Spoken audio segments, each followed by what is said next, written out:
trending heat keeps the legends revolve. Welcome to the IzzyVerse, where the panels break and the stories burst. First appearance, history made. Slap it, grade it, immortal past. The IzzyVerse, canon forged in a universe cursed. From golden to modern, the story survives through the bleed of the page. It stays alive.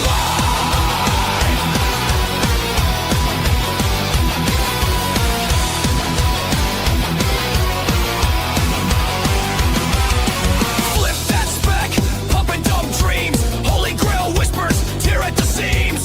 Market spikes in the rumor mill's breath. Crossovers sink the line of death. Footnotes trace the collector's code.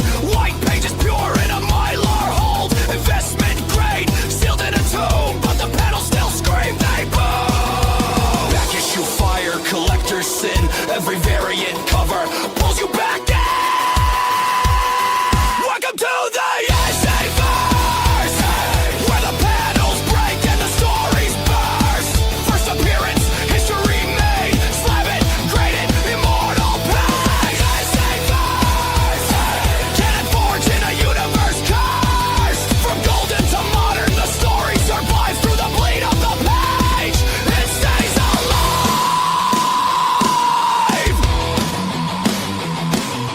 Flip it, press it, spec it, grade it. Canon's eternal, you can't escape it. KSU, arcade eternal, bleed through you. Welcome to the IzzyVerse, where the panels break and the stories burst. First appearance, history made. Slap it, grade it, immortal past. IzzyVerse, canon forged in a universe cursed. From golden to modern, the story survives through the bleed of the page. It stays alive.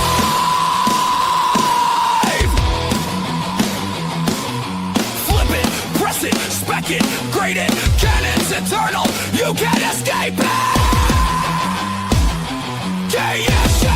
KSU, arcade eternal, bleed through you.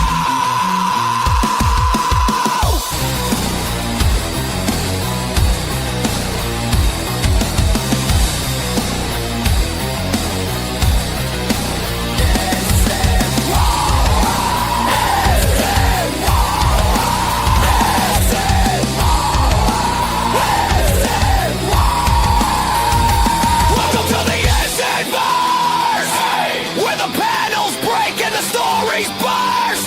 First appearance, history made. Slam it, grade it, immortal. Welcome to the IzzyVerse, canon forged in a universe cursed. From golden to modern, the story survives through the bleed of the page. It stays alive. It's more than a run. It's the crossover you can't outrun. The IzzyVerse lives on. The IzzyVerse lives on.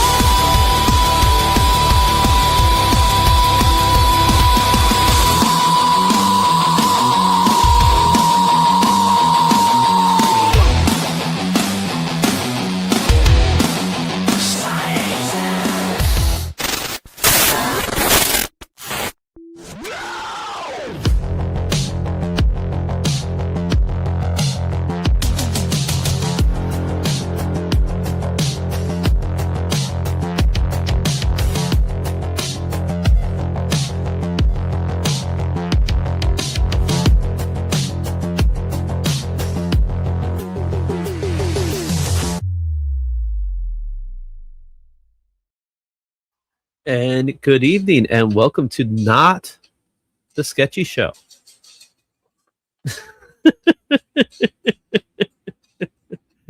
What do we need to change here? Cliff, can you hear me? I hear you. How are you? I'm doing. Let's just change this background and make sure we got the right show. Oh, now we got, and welcome everybody. Look at that little welcome thing in the side. Was that you or that was me? No, that was me because I was trying to figure this out. Undo whatever that was. Well, yeah, it's just I've been very, very busy. I was working to the last minute today, so there's a lot of stuff going on. But we are here, we are live, we are at the show with all that stuff, and we're telling you welcome. And we could stop saying welcome, but don't forget, you could hit that like and subscribe if you like the content that you see here. Cliff, what's been going on? What's going on with you? How you been? I saw that you had a nice purchase this weekend. Did and it checks one off my list for this year, right? Yeah, and I think you're gonna be happy today. Ooh, let's make a big Cliff. Ooh, look at that nice solid 9.0. It looks good. It presents really Someone well. recommended that I resubmit it and have it pressed, but I'm too scared. Well, it looks, based on what I see, that looks like an older label. No, it's definitely an older label. That was what triggered my buddy to say, hey, resubmit it and ask for a pressing. And I'm just like, my confidence in grading companies is not at an all-time high right now. It's really up to you, because it does present well. You could get it pressed and stuff like that. You might be able to get a better grade than the 9.0. But I get it. You want what you want, and you don't need it to be in a higher grade. You got what you needed. Right. I got, because let's be honest, right? Won't it cost me at least another $50 for this possible upgrade? Yep. It's going to cost you at least $50, and unless you're going to get it pressed, so who's going to press it might cost you. No, I'm talking about with pressing and resubmitting. It'll be more than 50. Right, exactly. That's what I'm saying. And it started at 180. And I said, my dude, I cannot do better than 120. Okay. And I know the fair market value. Thanks, cover price. The fair market value is 125, right? Yeah. And he got me to 130, which, you know what, is fair, because hey, I didn't have to pay for shipping. There you go. So let's say what's up to the people in the chat, starting with our main man. Las Cruces is in the house. Hello from Nuevo Mexico. I love it. I love it. We got Huratan in the house. I'm going to start saying everybody's name in Spanish. Huratan. That sounds cool. I like that. Huratan is very Spanish. I feel like that works. It's like Huratan. It sounds very merengue style. I feel a merengue feel when it comes to that. You know what I mean? Huratan. Yeah. You know what I'm saying? Actually, throwing in the Spider-Man emojis. Little reggaeton. Yeah, exactly. Oh, I gotta get some music in this thing. I gotta put the sub music. We got Garfwan also in the house. Garfwan 40, not to be mistaken with Garfwan 39 or 29 or 47. But what is up?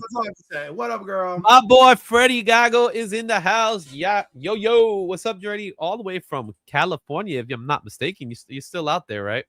And we got Heroes for Hire Comic Club. Hey, Izzy and Cliff, what's up? Matt Attack, how you doing? Also saying what's up to the chat. We got Empathetic Connection. My boy Ralph is in the house with the rock and roll. You know how it is. And DVH all the way from the UK. I'm glad we can give him something to do listen to on his shift. You know what I'm saying? And that sounds sketchy. I don't know about that. We got Nerdy Geek Comics as well. Getting ready. I'm actually getting ready to send that package pretty soon, because I got to do that Supergirl. I haven't had time to do Supergirl, but I'm kind of, my scheduling this week is all messed up. I'm thinking this week is a convention, and it's actually next week. So next week I might do 2 conventions. We'll see. Next week I am just gonna stay home and rest. And not this weekend. I'm talking about the following weekend. Next week. This weekend I have comics and oh my god, I forgot what to call it. Anyhow, I have a special on Sunday, and with Dennis Fink, and then the following Sunday, I'm not going to Albany Comic Con. Right. I'm not going to Elite Con. I'm not going. Oh, Elite Con's gonna be so much fun. It's gonna be so much people going to be here celebrating you see, episode 75. you should have been in a league con on Saturday next week, man. No, Izzy. I go. spent a lot of money. I blew my one load. Who That's said you it. got to spend the money? Just come. It's fun. Oh, just come. No, Izzy, no. That's a lot of driving. Lot of energy. There's an echo. There's an echo. Hold on. Let me turn my wild voice down. Hold on. You know what I'm saying? I hear myself talking. I don't hear you talking twice. I hear myself talking twice. That's weird. Oh, maybe it's just you because everything sounds normal here. Yep. It is Los Angeles in the house. And Rattlesnake is also in the house. What can you say? My name's Hispanic. I can't say it. El Dr. Von Hoot. El Dr. Von Hoot. Listen, we got El Mero Elf Collectible. I will write. I'm going to write a comic book. I am going to write Dr. Von Hoot in the Mall of Madness. I am going to write it as an unaired 70s pilot TV book. Oh, ooh la la, he likes it. Because every time I think of Dr. Von Hoot from the Spiral Dimension and premiering Thursday night at 8 p.m., the Mall of Madness. Like, I need to do Dr. Von Hoot and the Mall of Madness. We need what's going on, Phil? Tell me I'm wrong, Izzy. Tell me you wouldn't find it appealing. I didn't say anything. You'll be hearing from his lawyers, tell me I'm though. wrong. Tell me you wouldn't be finding it appealing. You'll be hearing from his lawyers. I'm not gonna do it without you, dude. Like, are you crazy? Yeah, but we're talking about international borders, so shouldn't it be a little different? All the laws are a little different in different places. I don't even know how international law works. There are international laws, and they will. I know there exists. If you know what are they like? When it comes to international laws, notice how willy-nilly it is when you get to Japan. Depends on which country you're part of. You know what I'm saying? I'm just saying, Japan and their licensing is out of control. Well, in Japan, their licenses is very loose. That's why you're able to get so much content out there. So there's content out in Japan that's like you don't even know if it's real or not. They're just like, yeah, whatever. So look what we got today. We got ourselves some fun stuff here. So today's giveaway. Ooh, look at that! I got rid of you. Where'd it go? I lost it. I messed it up. It's supposed to be like it's that. I don't think it's supposed to be like that. That's the way it's supposed to be. My goodness, I'm losing it today. That's the way. I've been so busy. I've been nonstop busy getting ready for today's show. It's a lot of stuff here. It is. He say he's loose. Of course, Bruce. All right. So we got here 4 icons, and the middle icon is a book that's actually, last I checked, it goes for about $50. But I think it is one that I think you would want to have. This is one, especially based on what you just showed me earlier. So some are obvious, I would say. Some are not so obvious. So what do you think so far? All right. Superman, Spider-Man, some Flash, some Energon stuff is what I'm guessing. Okay. And then we already got the first one. He said, we got the first one. So we'll get the Flash. So that's a simple one. All right, and top secret, blah, blah, blah. All right. So let's do the first one. And top secret. So my first guess is possibly Green Lantern related because you do love to work a theme. I do like to work a theme. This one was a challenging one for me, to be honest with you. But there's something in the title, of course. But let's go ahead with the Flash one. The Flash one is our older book, and that is Flash 99. But what's really cool about this one, it's the DC logo variant. Oh, Bruce is melting butter in the audience. Look at that. Look at that logo right there, baby. You got the DC logo. And I love this cover. This is a great cover by unfortunately gone way too soon. Mike Wieringo. Mike Wieringo, yeah. Wieringo. But I've always loved this cover. So that's the first book that's part of the stash there. that we're gonna put there, and I'll show the stash in a minute because it's gotten big already. All right, so yeah, it is a great cover, man. He was great. So we got our first one here. All right, the other one's a little more challenging. There's a new book. There's a new book here. There's an older book here. There's some other stuff, but it's a middle one that I think it's the one that Cliff is gonna like when he sees it. It's not as nostalgic, but it's there. So I feel like something's gonna be Green Lantern. I feel like something Green Lantern is gonna happen here. You may be right, you may be wrong, but you know who's right all the time? White Tiger with the cowabunga. Yeah, and yep, nice DC logo. It's a nice DC logo variant. So I got a few of those. It's just been sitting there.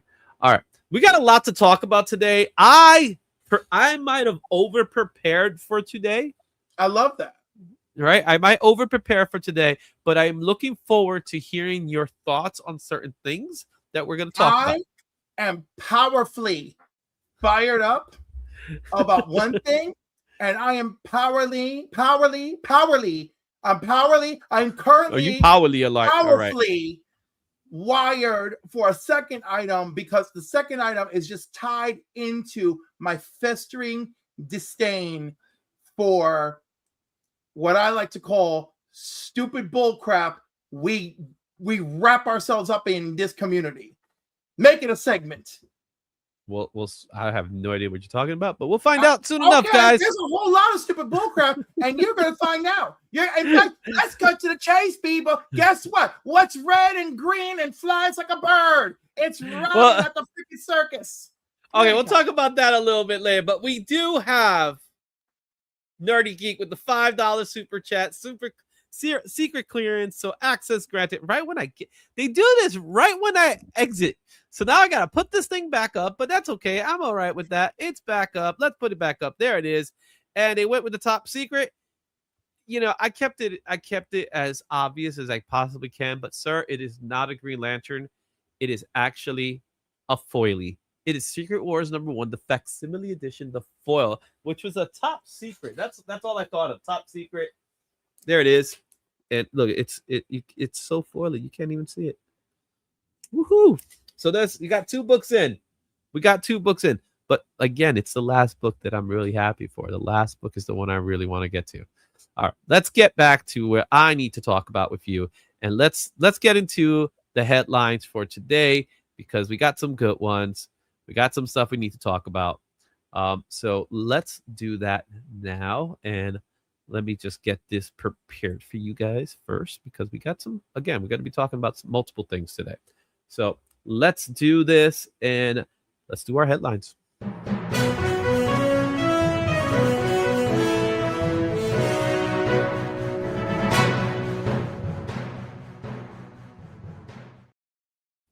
It is in the top 50 comics for March 2026. Sales rankings based on comic store POS data.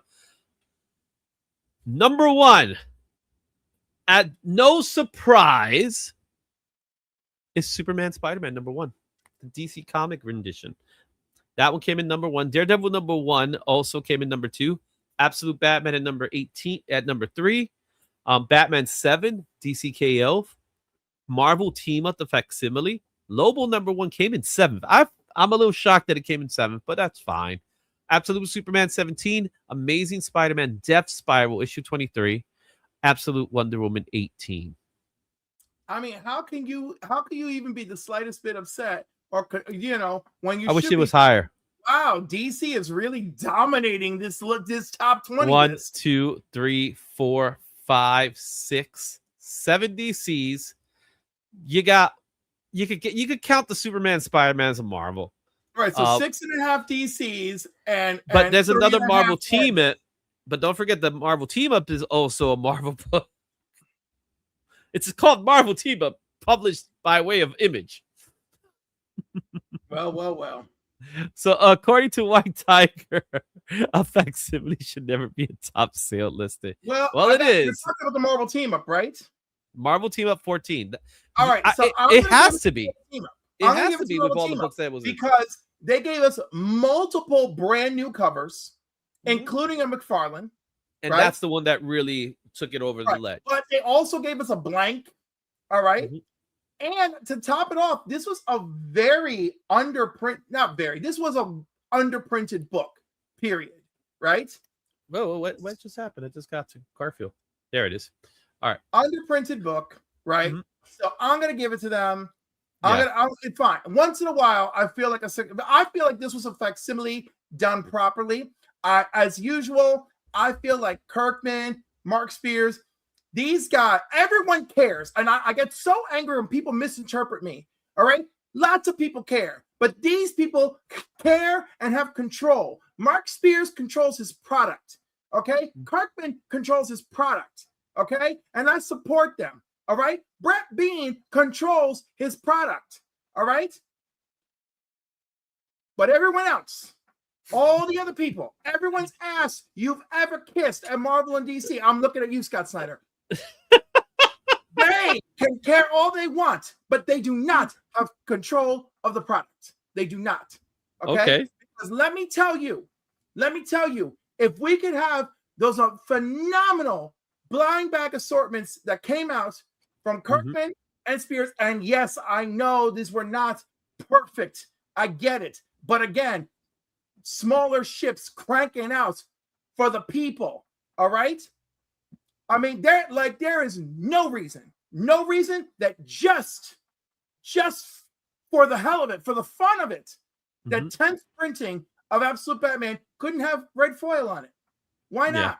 Yeah. You know, all the Transformer 10th printings have gold foil and they are bangers. So anyhow, again. Yeah, I'm not arguing. I'm just listening. Okay, so yes, I am having an argument with people who are not here. His inner self. You know, this is one of the topics that fires me up. Yeah. And I just people get so defensive that like before I even finish my thought, you know, here I am and I have my opportunity to unfilteredly say what I'm thinking. Foil is overdone. I agree. There's a foil every week. That's not the point. Give it to us because we got you to 10th printing. Give it to us because we got. I think they should have done the gold. Print. They should have done the gold foiling, the gold foil spot foil on it instead of that red thing. Would have been nice. Even red foil would have been acceptable. And effort. I don't like red. I've never liked red because I've never liked red because it feels like a second print. It feels like another rendition, and I don't like that. Comic. Say that. I do. It does. The Punisher comic, the Wolverine comic that came out a year ago. When they do the red, it just doesn't do it for me. Anyhow, I am not that picky. What's I'm up, Black only Spiders? picky. Black Spiders, hey. I am only picky that there should be some effort and some care. Okay? Because if the number 3 competitor, which is comprised of people out there doing it for themselves, all right, can make you look bad. And I do think that makes you look bad. All right? Wake up and do something about it. But no. So let's take a look at the other ones here. X-Men United came in 11. Batman 8 came in 12. Batwoman number 1. The other Amazing Spider-Man 25. Transformers 30. Martian Manhunter. Another Amazing Spider-Man issue 24. Invincible Battle. Deathstroke the Terminator came in at 19. Absolute Flash 12. Dork came in 21. That shocked me. Star Wars Shadow of the Maul was 24. Look at where Ultimate Endgame showed up. Showed up 25 on this list. Right? Now, this list is based on sales from the hundreds of comic shops, not thousands, but hundreds of comic book shops in North America that use the Comics Pro software. Is that correct? So it says it right here. These are the units. Comic Hub system. Over 125 stores using the Comic Hub system, as this is a small, non-random sample of over 3,000 stores selling American comics. Right. And I know on other occasions, they have flat out said that the number is about 500 and something. Okay. Obviously, I would guess there's fluctuation from. It's a good pulse, though. On, it's still a good pulse. Yeah.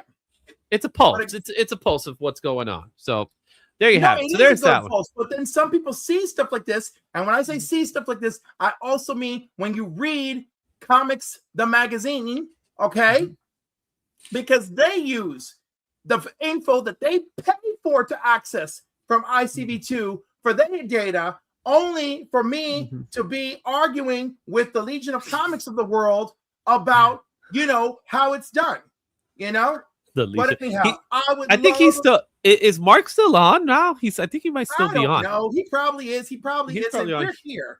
We're here. We're doing our thing, guys. We're doing our thing. Anyway, there's that one. Let's go with our next topic of discussion before we get to the main event of the day. And they just announced it. We knew it was coming, but they just announced it. Marvel calls Amazing Spider-Man 1000 the biggest Spidey in history.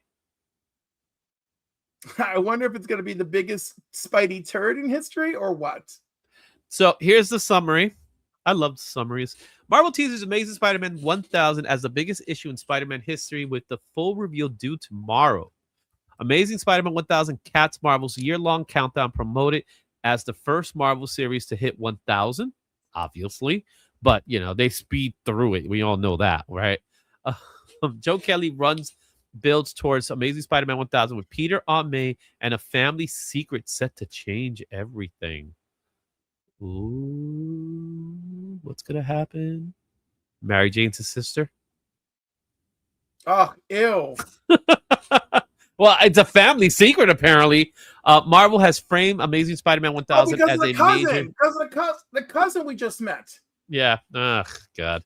As a major starting point and blending emotional spectacle with New York stakes. So, as they're labeling it, prepared for the biggest Spider-Man in history. This is scheduled to come out in September. We have our logo for it. All right. Oh, please, Bruce. I do not want that to be the case. That Aunt May and Uncle Ben are his parents. I think they're a little too old to be his parents, to be completely honest. The talk is coming. Yeah. The talk is coming. That would be wild if they made Trouble canon.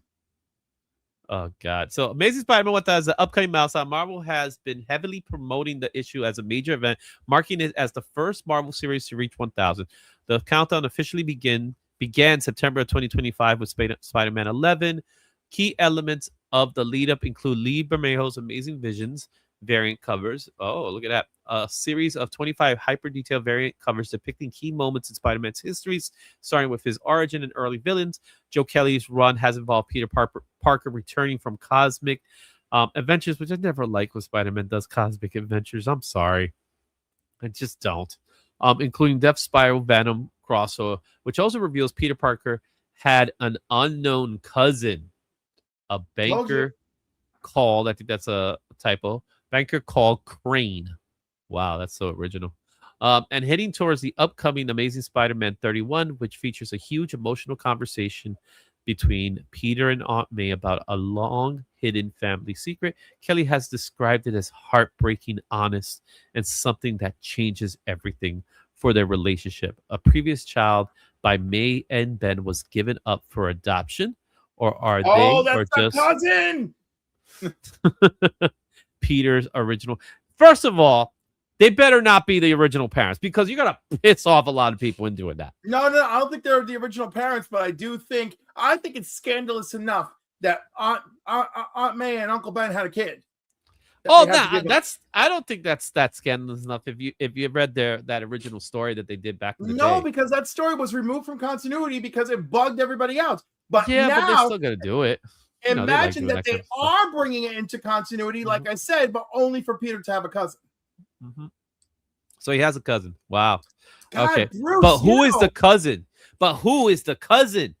Bruce is so full of Marvel venom. Like, Bruce, have you just been spending too much time with Mark's waist? Like, I do not understand. Oh, wow. Well, here's my thing, and we're going to talk about this because this is the big topic of discussion that we need to talk about. But before we do that, I find it interesting enough. Yes, they're doing it because it's groundbreaking. They're hitting their 1,000 book, and they've been numbering the system. But I actually want the book to be 1,000. I don't want it to be issue 36. You know what I'm saying? Issue 1000 though. Don't they have a habit of flipping Well, it? they have legacy numbers, and they always Right, legacy it. in other instances, when they hit the legacy realm, the numbers revert to the legacy numbers, not second place. They revert it, and then they bring them back. Yes, and then they have volume 15 of Spider-Man and the Amazing Spider-Man. Exactly. So it's what it is. It's happening during my birthday, so I'm okay with that. I'm excited. I'm generally excited because I still love my Spider-Man, and they're gonna do bonkers with this. They want to make this a big deal. I hope they don't make it too controversial. That's all I ask for. Give me something that's worth it. Will they stay in the legacy? I doubt that, especially with the topic of conversation we're going to talk about now. So let's go to our next topic of conversation. And before you say anything, I did set up a deck for it. So before we talk about the topic, let's go back to our, let's see here. Let's go back here and present again. We're going to stop showing this for a second, and we're going to go back to our poster. And what's going on? Someone's looking at me through the window. Oh, no, this is my daughter. She's gave me a paper, her grades. She gave me her grades. I'm not going to shout them out online. That'd be wrong of me, wouldn't it? I mean...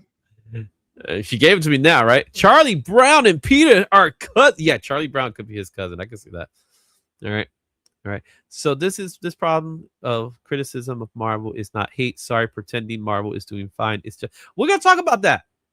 I feel like I'm not pretending that Marvel is doing fine. I am just being pragmatic. They are obviously going to try to do things to stay in it. Like there is, at the end of the day, it's still a corporation that wants to make money. All right. So they want to have a competing product. So we got the Top Secret, we got the Flash, and now Garth has picked the blue one. What does it look like to you, though? A Transformer. Well, yeah, it looks like a Transformer, but it's not Transformer.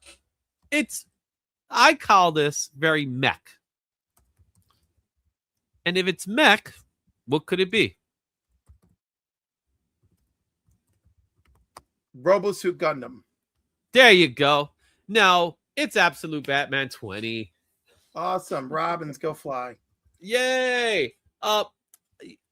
It does have a spine tick. I'm sorry. Because they I think they all have spine ticks. But you do have Absolute Batman number 20, which is a hot book no matter how it's done. And the fact that people are still selling them online is crazy. And they're selling them as near mint price. I saw near mint plus at one time. That was pretty crazy to me. So, Hey, what's up, AI Comic Grader? How's it going? All right. That name stirs a lot of feelings. I'll call it Comic Grady. All right, so let's remove this and let's get back to the topic at hand. We're gonna look at the article first. Okay, so that's what we're gonna do first. We're gonna look at the article first, and then we're gonna talk about some things that I put together to talk a little bit more about what's happening. So, yeah, if you don't know, we're now going to share with you what's going on. There's a Marvel shakeup. Let me get my notes. Get your notes ready because I got stuff we're gonna talk about. So we're gonna briefly talk about the article and then we're gonna go into the PowerPoint because there is a PowerPoint, right? So Marvel shakeup continues. Buckley moves on. New executives appointed. The shakeup at Marvel Comics continue with longtime top publisher executive Dan Buckley moving on and a new top executive appointed for the division. The new executives are Brad Winderbaum as head of Marvel Television, Animation, Comics, and Franchise, and David Abado as general manager, comics, and franchise. So really the guy we have to look at is David, not so much Brad. However, Brad is going to be overseeing it all. So this marks really, it says 22 years stint as president, but Buckley has been there for almost 30 years. I have watched that man's hair turn fully. Yeah, he's one of those guys, right? Gray to fully white. Exactly. But I need to share that House of Ideas is dried up. We got Black Spider with the 225 dropping in that quarter. I love it. So let's talk about this because Brad is taking over. David is going over, and he's been part of Disney's music group for 26 years. There's some stuff going on with this subject. So we're gonna get out of this for a minute. I'm gonna close this out because we don't need this now. I'm gonna go back to our image here because I want to make sure we get Black Spider's pick. Right, so we have the three, and we have one more left over, and that's the Spider-Man Superman, and it comes at no surprise. It is Spider-Man Superman #1, the Pepe Larraz variant. That is going to be the second to last one that's part of the pile, so it's now been added. And the last book is a con exclusive. I'll give you that much, but it's not a con exclusive in a traditional sense. There you have it. That's the last one. So for a super chat of any size, we'll get to find out what's the last big one. I believe last I checked, it was about $50. Mm-hmm. And like I said, Cliff, it's one that you're not going to see coming, but I think you're going to love. I got a lot of things that people don't see coming. Yeah, that you do. That you do, my friend. That you do. So, my goodness. Let's see here. I agree, Kingdom. I haven't read Marvel since 2014-15. I stopped comics and movies, just stay with DC and others, and I'm perfectly fine and happy with comics I read every week. So that's coming from Raider Nation.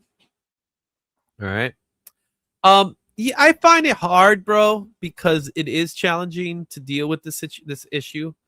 In regards to all that's happening with this, you mean the Dan Buckley of it all? You mean the Dan Buckley of it all? We're going to talk about a little bit later, but in a minute. But it's really about the quality. Quality has declined. Yeah, well, it declined a long time ago. No, I know, but but there was always like a little volleyball action going on, There was, but I think now with what's going on, there are things. So let's go ahead. Let's make this a segment. We're gonna make this behind the panels. Let's talk a little bit about what's going on. No, you cannot call it that. Keep going. No, it's gonna be called that. Behind the panels.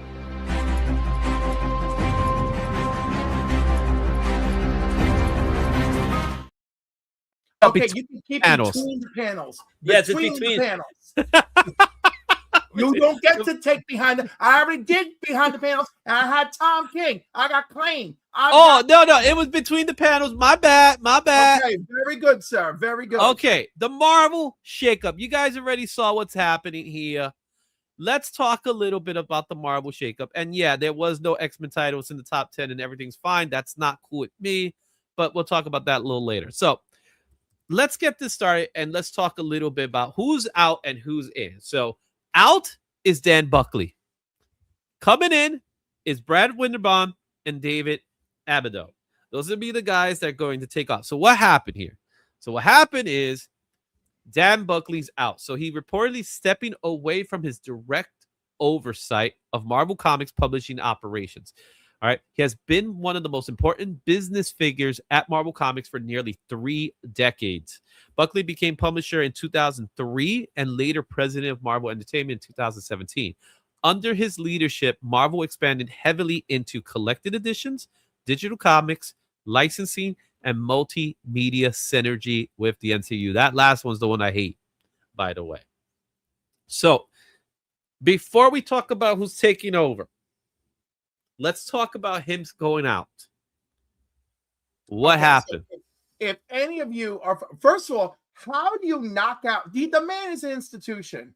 All right. Okay. So I would have just given him a different position and had a smooth transition of power. Something that I feel like we've lost the concept of, right? Mm-hmm. He has he's not leaving yet. He's staying to 2027. All right, but it's still like out you go. He's training his replacement. He's training his replacement. Yeah, so he's not leaving immediately, which means he was fired. Let's call it what it is. He was definitely fired. Is But that me? No. no, I he's don't know. fired. He's I don't fired. know. He's fired. Is that really fired? Like, do these things say these words to trigger us? It's contract based. That's okay. why. There we go. So his So contract is not renewed. Exactly, and that's the business approach of being fired. So, right. So it's not, his contract's not being renewed. He looks like Steve Austin. Yeah, this is not his best look. No, it's not his best look. But this is probably early 2000s or late 2000s because he got that spiky hair thing going on. I don't know what's going on there. This is when he was transitioning his hair. So he's been in Marvel since 2003. So he's been there for a long time, and really, he became the head honcho in 2017. Dare I say it? I'm okay with this departure. I am somewhat okay with it, but I do feel like we lose our institutional tent poles like nothing. Well, there's that, which again, like I said, we're going to talk about the pros and cons of what's going to happen, but I'm actually okay with his departure because for the first time in, I can't even remember, Marvel Comics. I'm not talking about Marvel whole. Marvel Comics is second to DC, which, to be completely honest, has never happened until now. Well, I mean, it hasn't happened in many decades. Tell me when's the last time I don't know. DC outperformed Marvel? Never. Since the moment Marvel showed up, they were always the top dog to DC, and DC always was fighting to get it. It happened in the 70s, in the 80s, in the 90s, going into 2000s. Now, I'm not saying that DC is in a fantastic position like some people want you to believe, but I do believe that DC's been doing the right things lately. No, and DC they've been doing the right thing. Objectively, DC is in a wonderful position because they have been doing the right thing, a lot of the right things, not all of them. Well, that's what I'm saying is that the moves that DC's have been the moves that DC has been doing, especially within the last 4 to 5 years, have been fantastic. They move the needle in a way that they've never done before. They never had been able to do before, and they've now been able to do it. 1972 was the last time. So I don't. That didn't last long either. I just want you to know, but that was a long time. That is a long time. I'm not saying it wasn't a long time. I'm just saying it did happen 50 years ago. That's yeah, over I know. 50 That's years older ago. than me. You're not as old, man. I'm older than you. All right, yeah, so there's that. Seconds. Now, for a company, and I'm looking at Marvel, not Disney, for a company to be second fiddle and be second for the first time in over 50 years, you deserve to be fired. I'm sorry, you deserve it. Well, okay, that may be true, but again, it's not like this man was the editor-in-chief. But he's responsible for it. He's the head honcho. You don't think other guys are worried about their jobs right now? Because they let go of a couple of people not that long ago. There's so many things that we're dancing around. Okay, the key line here that we're dancing around is multimedia synergy with the MCU. Yes. That's high on my concern list for the next That's always guy. been high. Yes, for the next guy. So let's talk about the next guy. I worry that part of Marvel's decline is not his fault. I worry that it is because of corporate intervention. Making certain it's hard pushes. to say. It's hard to say because 2003 they're coming out of their bankruptcy, right? They're on the verge of coming out of their bankruptcy, but they're really coming out of their bankruptcy because they're going to get bought out. No, not in 2003. In 2003, they're taking risk and they're preparing to launch Iron Man. Yeah, which means they're going to get bought out. But they don't because know not that soon thereafter. Oh, you don't think that? Of course they were. That's how it works. That's how corporations No, you work. do things with the hope. They didn't know they were going to succeed. They licensed. They put up. They gave up all their licenses by this time. They gave them all. You got Ari Arad, who was in charge at the time of Marvel, and what he's doing, he's like, "Oh, you want this? It's going to cost you this, but Universal, you get the Hulk. Sony, you get Spider-Man. Fox, you get X-Men and Right, Fantastic and then Four. they had to run the risk on Iron Man, who, although there are people out there who would argue with me that he was always A tier, I would say not so much. No, he wasn't A tier. He was B tier. But then they brokered a deal where it's like, hey, loan us the money, and we're gonna put up. There was a lot of loaning. All of the licensing for Iron Man. They basically could have just lost Iron Man this deal. You know, they had vision, everything. They had foresight, and they built a product that they could sell. But I don't think he was part of that. I don't think he was fully part of it. He was part of what's going on in the comics, and in the comics, they were still struggling because comics books was struggling no matter what. I don't think the comics ever really dance around this. How many times? Okay. Let's go to the next one. There's so much that took place back then. Okay. Oh, and yeah, I don't want anyone sitting here telling me, "Oh, we all knew it was going to happen with Iron Man. Iron Man had to succeed." And if they hadn't, I don't think DC flipped it in the 80s. They had good stuff in the 80s. No, they did not. I don't think they flipped. I was gonna say, I love the 80s, but they didn't flip anything in the 80s. They did in the 80s was they were taking the risks that were paying off for them, but even those risks didn't move the needle for them. Right? Because in the 80s, there's some needle moving that took place. But not in the sense of taking over. No, not in the sense of taking over, but in the sense of enough that maintaining their position. Absolutely. What they ended up becoming was more of a sophisticated company where this is the beginning of Vertigo. They were taking risks with certain writers like Alan Moore. Obviously, we have the Titans. I know. Bruce is talking about the Titans, which was kind of like their answer to the X-Men. Well, right, because Titans and X-Men were number one, number two, and exactly. Back and forth, number one. It was their answer, and then they also had Crisis because they said let's clean this up, which was a risk. Crisis was a risk, and it paid off at the end, but it was a risk. It was a major risk. We're gonna wipe everything off, and people didn't like it at first, but they accepted. No, because I know I certainly didn't like New 52. I was mad. Yeah. Well, New 52 was what it was. I was excited for New 52. I just didn't like certain parts of New 52. All right. So let's go ahead and let's talk about the replacements. So we're being replaced by Brad Winterbaum, who is a longtime Marvel Studios producer. He helped oversee Disney Plus project, and he was big time involved in the animation field and associated with X-Men 97. There's something good about it. There's something bad about that, but we'll talk about that in a minute. The other guy who I think is the one that you really need to be looking at is David Abado, who's the senior executive tied to the business side of Marvel Comics. So he's been involved already. He works in publishing operations, licensing, and brand strategy. I hate that term right there. Part of Marvel's current leadership restructuring, and could this mean more corporate influence over comics? That I don't like. Two of them, I think that's where the signs are pointing. Right. I think Brad Winterbaum, there's a geek in him. He's a geek. Like I know that. He has some reverence for the material. He likes, and he also likes manga. He's a big manga fan. Right. So he's a big manga fan. So I know that for a fact. What he's done in animation, there's good and there's bad. The inclusion of X-Men 97 was great, but we can't give him all the credit.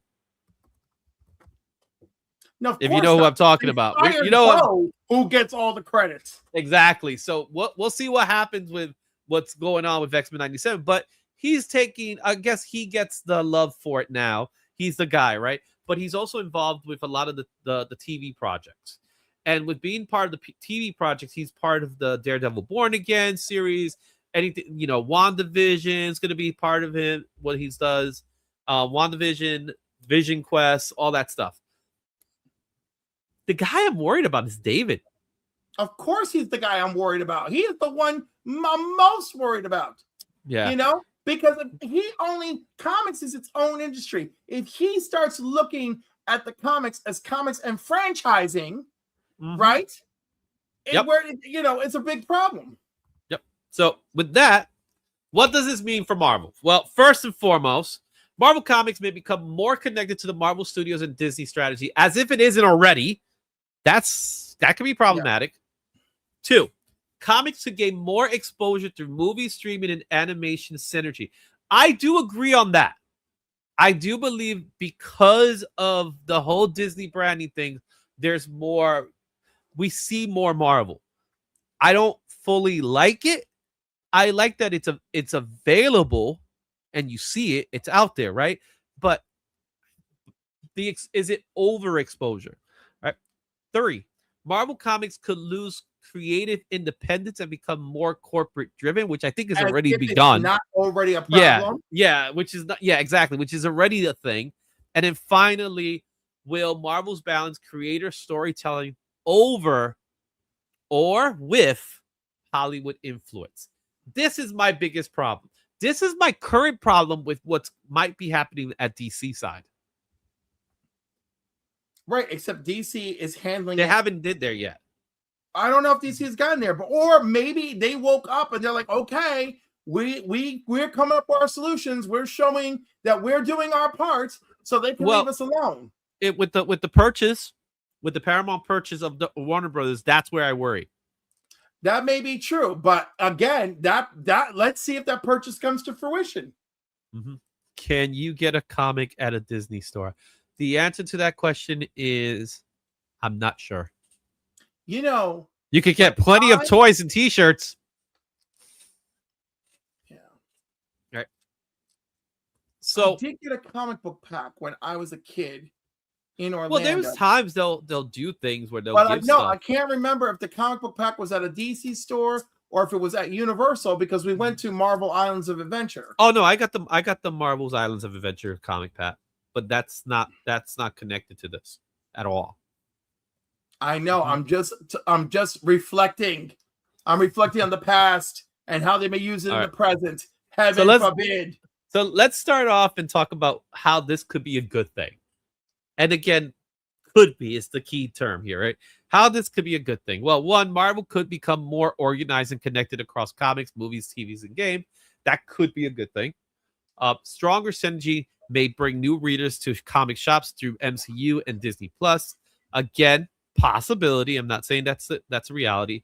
Executives tied to Marvel Studios may help stabilize the brand after criticism of post-Endgame era. That's something. And successes like X-Men 97 give some fans confidence that leadership still respects comic storytelling. I think X-Men 97 is the unicorn in all of it because it's so tied to the comics and things like that. But I also believe that was Bo. So I don't know what season 3 is going to look like. Season 2 is because season 2 very soon. No, but 2 had Bo's thumbprint still on it. We already got word that they started making changes already. You know, so we're gonna see how that happens. Yeah, so the characters ended up getting the new uniforms and things like that. Yeah, which it's cool seeing some of them. The word that you're gonna constantly see over and over is the word synergy. How is synergy is a good thing?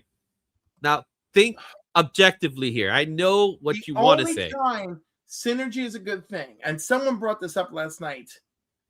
Is that if I walk into a comic shop and I'm like, oh my god, I just saw that Spider-Man movie and the bridge scene with Mary Jane and the Goblin was amazing, and like, where can I read a comic just like that? Right? Yeah. And ultimately, there is no comic just like that. There's pieces.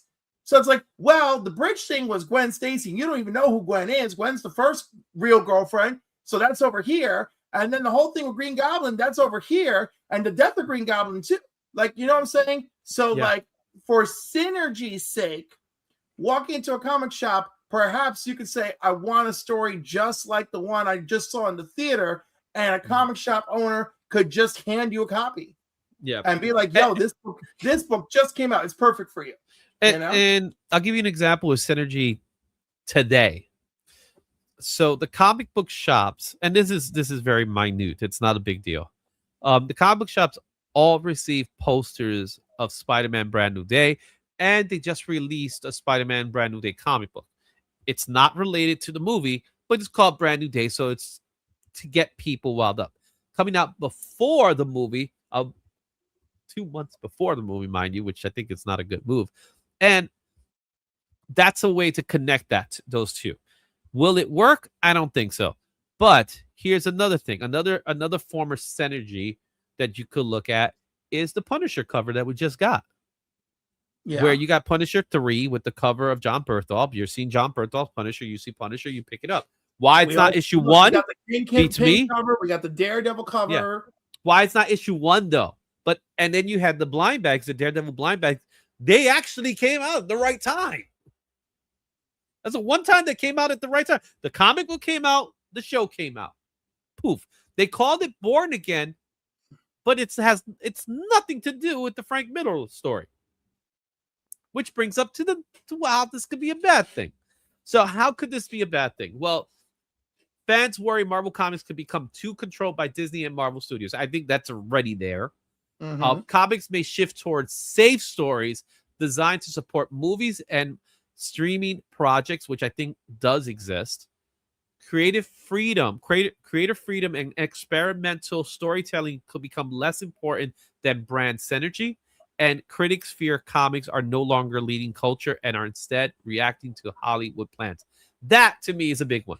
So one of the things that I've learned as we continue down this Hollywood stratosphere of comics, right? We're at the point now where Hollywood is dictating what the comic books should look like. And you see it in the way the characters act with each other and even their costumes, right? Where, Captain America looks like Captain America from the movie rather than Captain America from the comic books. Or, Iron Man's uniform is becoming more and more like Tony Stark, or he's acting more like Tony Stark, Robert Downey Jr.'s version of Tony Stark, and things like that. Spider-Man's a techie, but he's always been a techie, but his uniform's tech uniform. Instead, we're going back to organic webbing, which was not part of the comics, but we're going back to it. But the organic, we don't know the plot line with the organic webbing. So, but I'm using that. And I'm just saying, let's wait and see. I'm using that as an example. So tell me, because I know you want to talk about the bad side of things. How is this a bad thing? Oh my God! First of all, it's Brian who really makes it the bad thing. And let's remember, okay, this man who made them all this money is there for Thor Ragnarok, which sure I could see that. Is there for Black Widow, not a good look, high COVID. Thor Love and Thunder, terrible look. Thunderbolts, okay, good look, bad money. All right. So, oh wait, that's Brian. Brian is what I'm talking about, right? So Brian is involved in those things, and it's got me a little bit. You mean Brad? Brad. Right. Brad. There's too many names in this whole freaking thing. Brad's the one. Oh, heavens to Betsy. Good Lord. Brad's the guy who's going to take over. Listen, my list is gigantic. Okay? Gigantic. Okay? Mm-hmm. Because we also have David Gabriel leaving Marvel, mm-hmm. I mean, my God, you gave me homework and then I went to town with it. So, okay.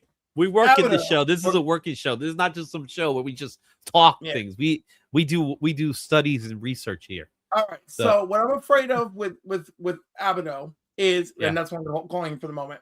What I'm afraid is that he is going to be all about monetization, operation, business scaling, and again, it's just everything is chopping block, uniformity, whatever, which will kill creativity.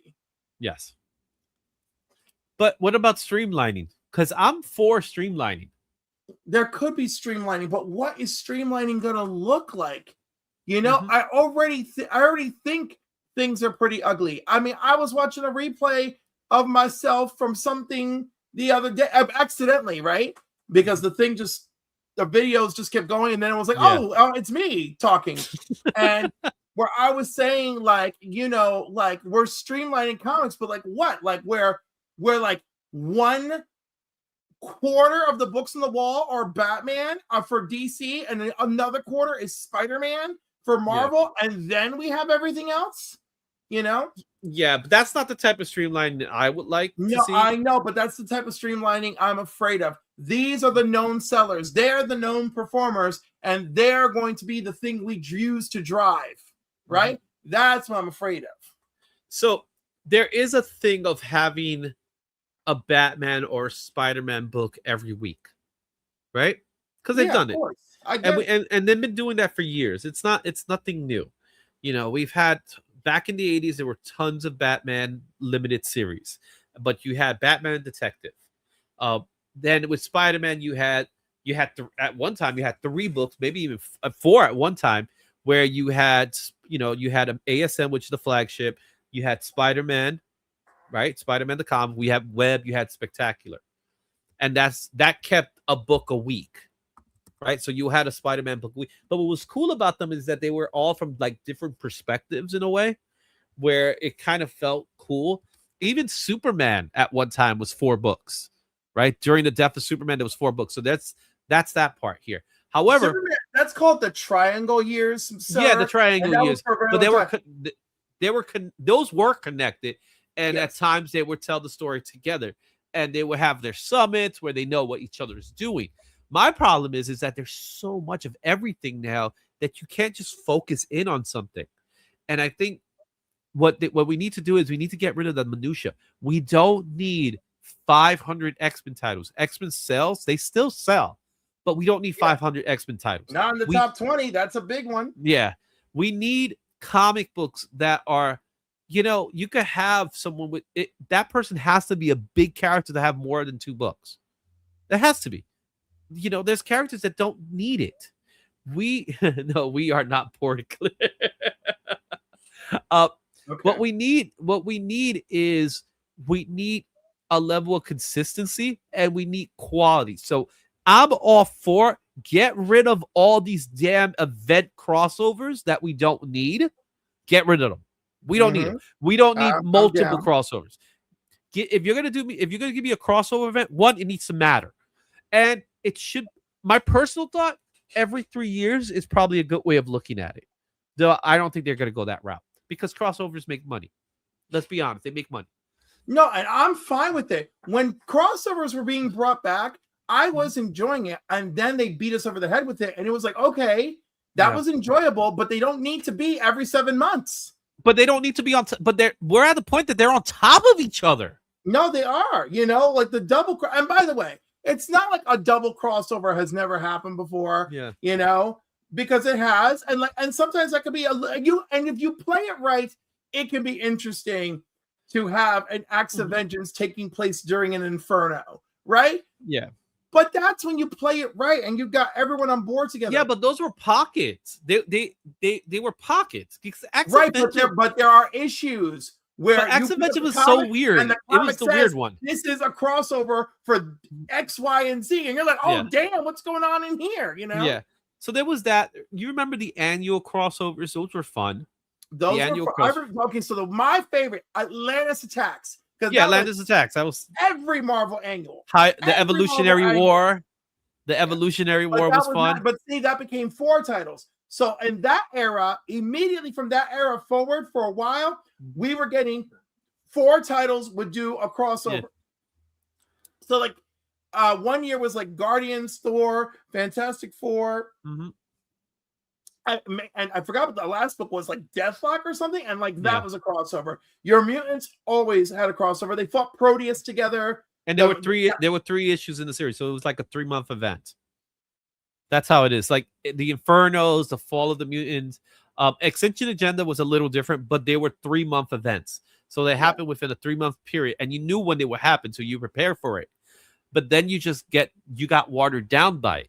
And now you have this thing where you have an event happening, but then there's another one that's immediately following it. And that's too much to handle. Like, I think it's just one of those things that is just too much. Now we have a situation like Matt's talking about where you have Armageddon coming. And I don't have any excitement over Armageddon because I'm too busy thinking about the Queen in Black storyline that's coming. And I hear that, but I will tell you this. If you've been reading If you've been reading the Captain America and the Wolverine stories leading to this, they are very good. But they very could good. be. I'm not Yeah. saying they're not good. Well, no, because this is my thing. Like, It's an we gotta overabundance. we gotta look out for the good, and we gotta champion the good. Mhm. You know? Yeah. Like, there's an overabundance of it, and that's the problem. There's an overabundance once. There's a cost involved that is. You know what I think they should do? I'm gonna be this. I'm gonna say how I would do it. I will reduce the quality again of the paper stock.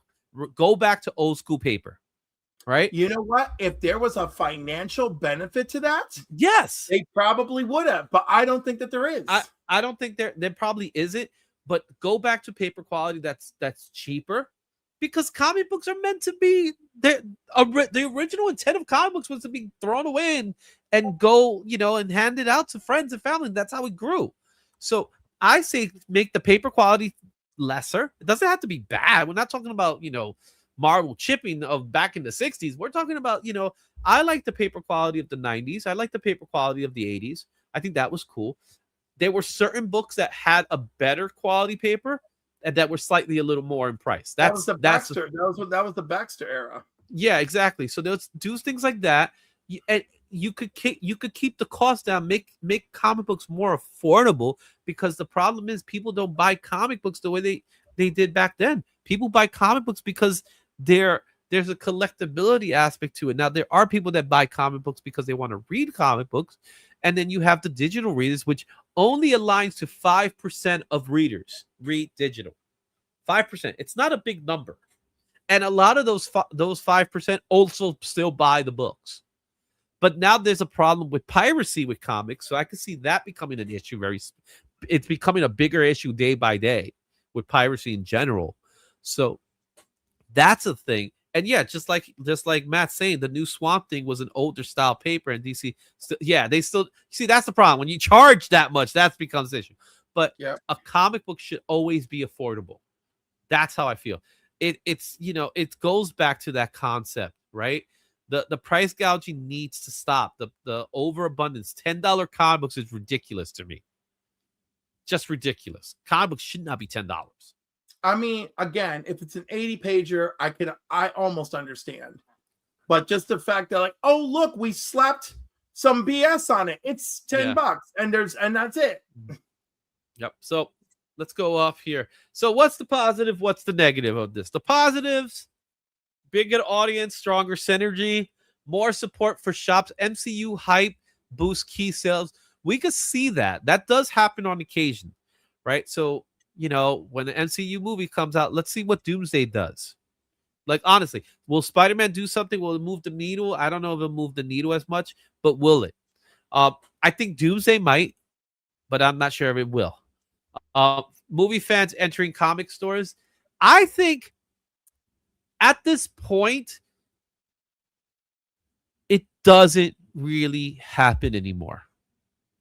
I think movie fans going to a comic book store because they saw a movie and now they want to get a comic book of that movie.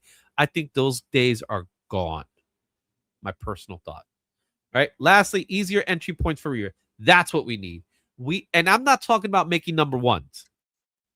I'm talking about accessibility. I'm talking about going into a story and I don't need 101 things to know about before I read a story. I get lost in that. Oh, like, what's this? Oh, what? Jonah Jameson's the mayor now? What? I'm Maze Dane, this old guy. Oh, Mary Jane is with this guy named Paul. I'm just giving you examples of things like that. Right, I know, but also if it's your first pickup, right, and there is something to it, it's like, the opening pages that tell you this is where we're at. Yeah. Or picking up a hardcover or a trade that says, hey. Well, that's another problem. People writing to the trade instead of writing to the singles. Yeah. But again, isn't that a thing that has always happened?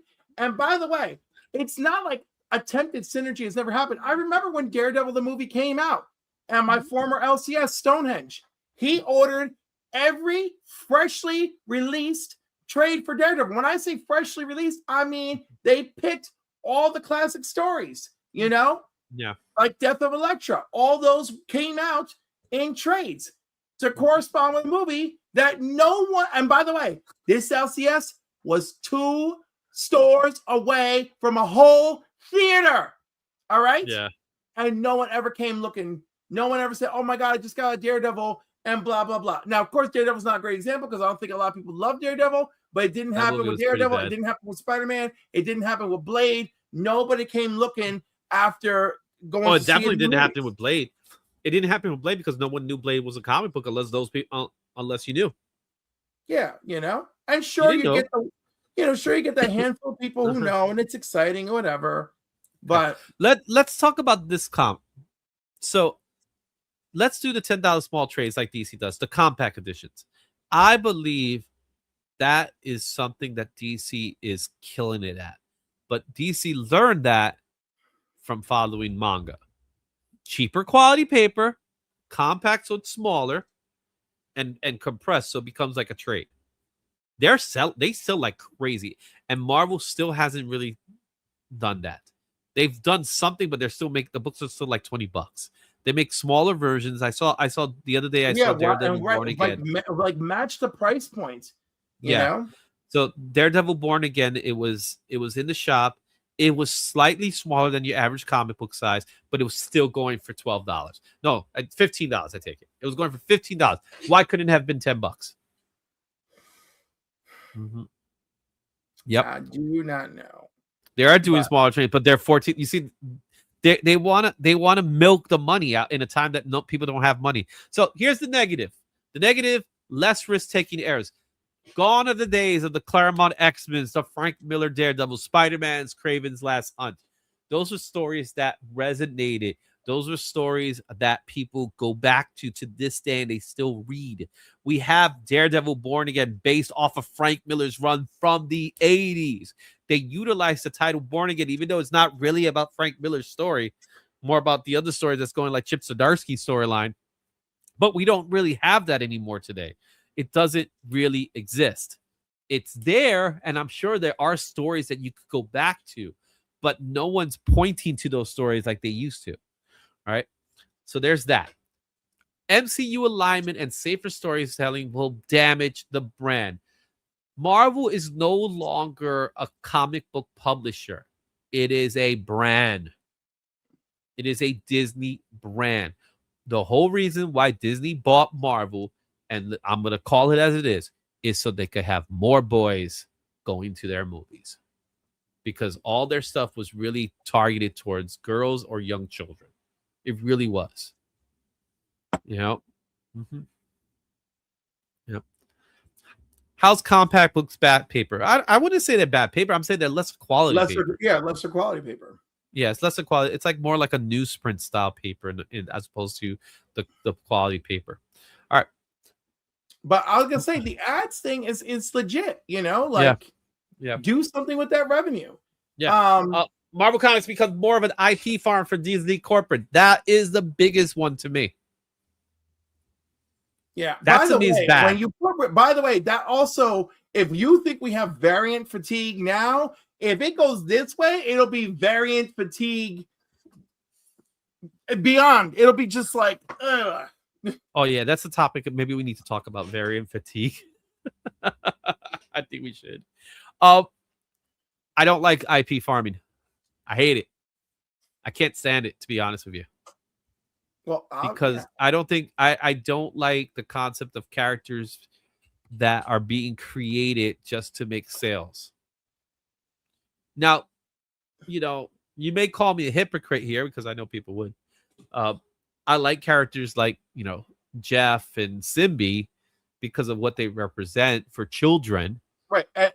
Entry points for younger. Yeah, audience. I like that. But what's that character, which I thought was a cool character, that came out in What If? You remember the Native American character they made for What If? I can't remember her name. She was what's his name's daughter, right? She was Howard the Duck's daughter. I don't even know who's.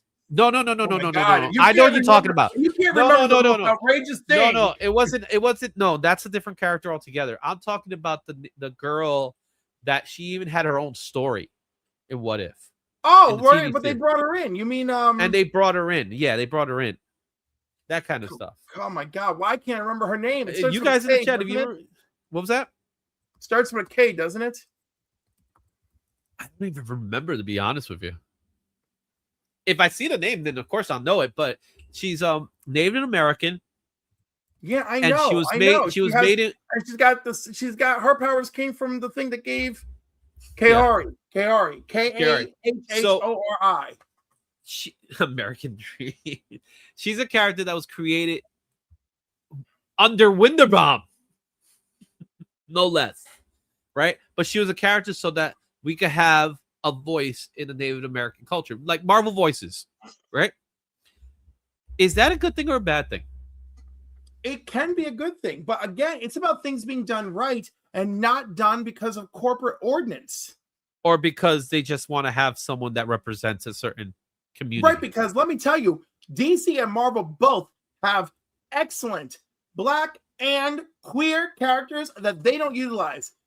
And they could put some effort in it. And there's so many But they make new ones for the sake of it.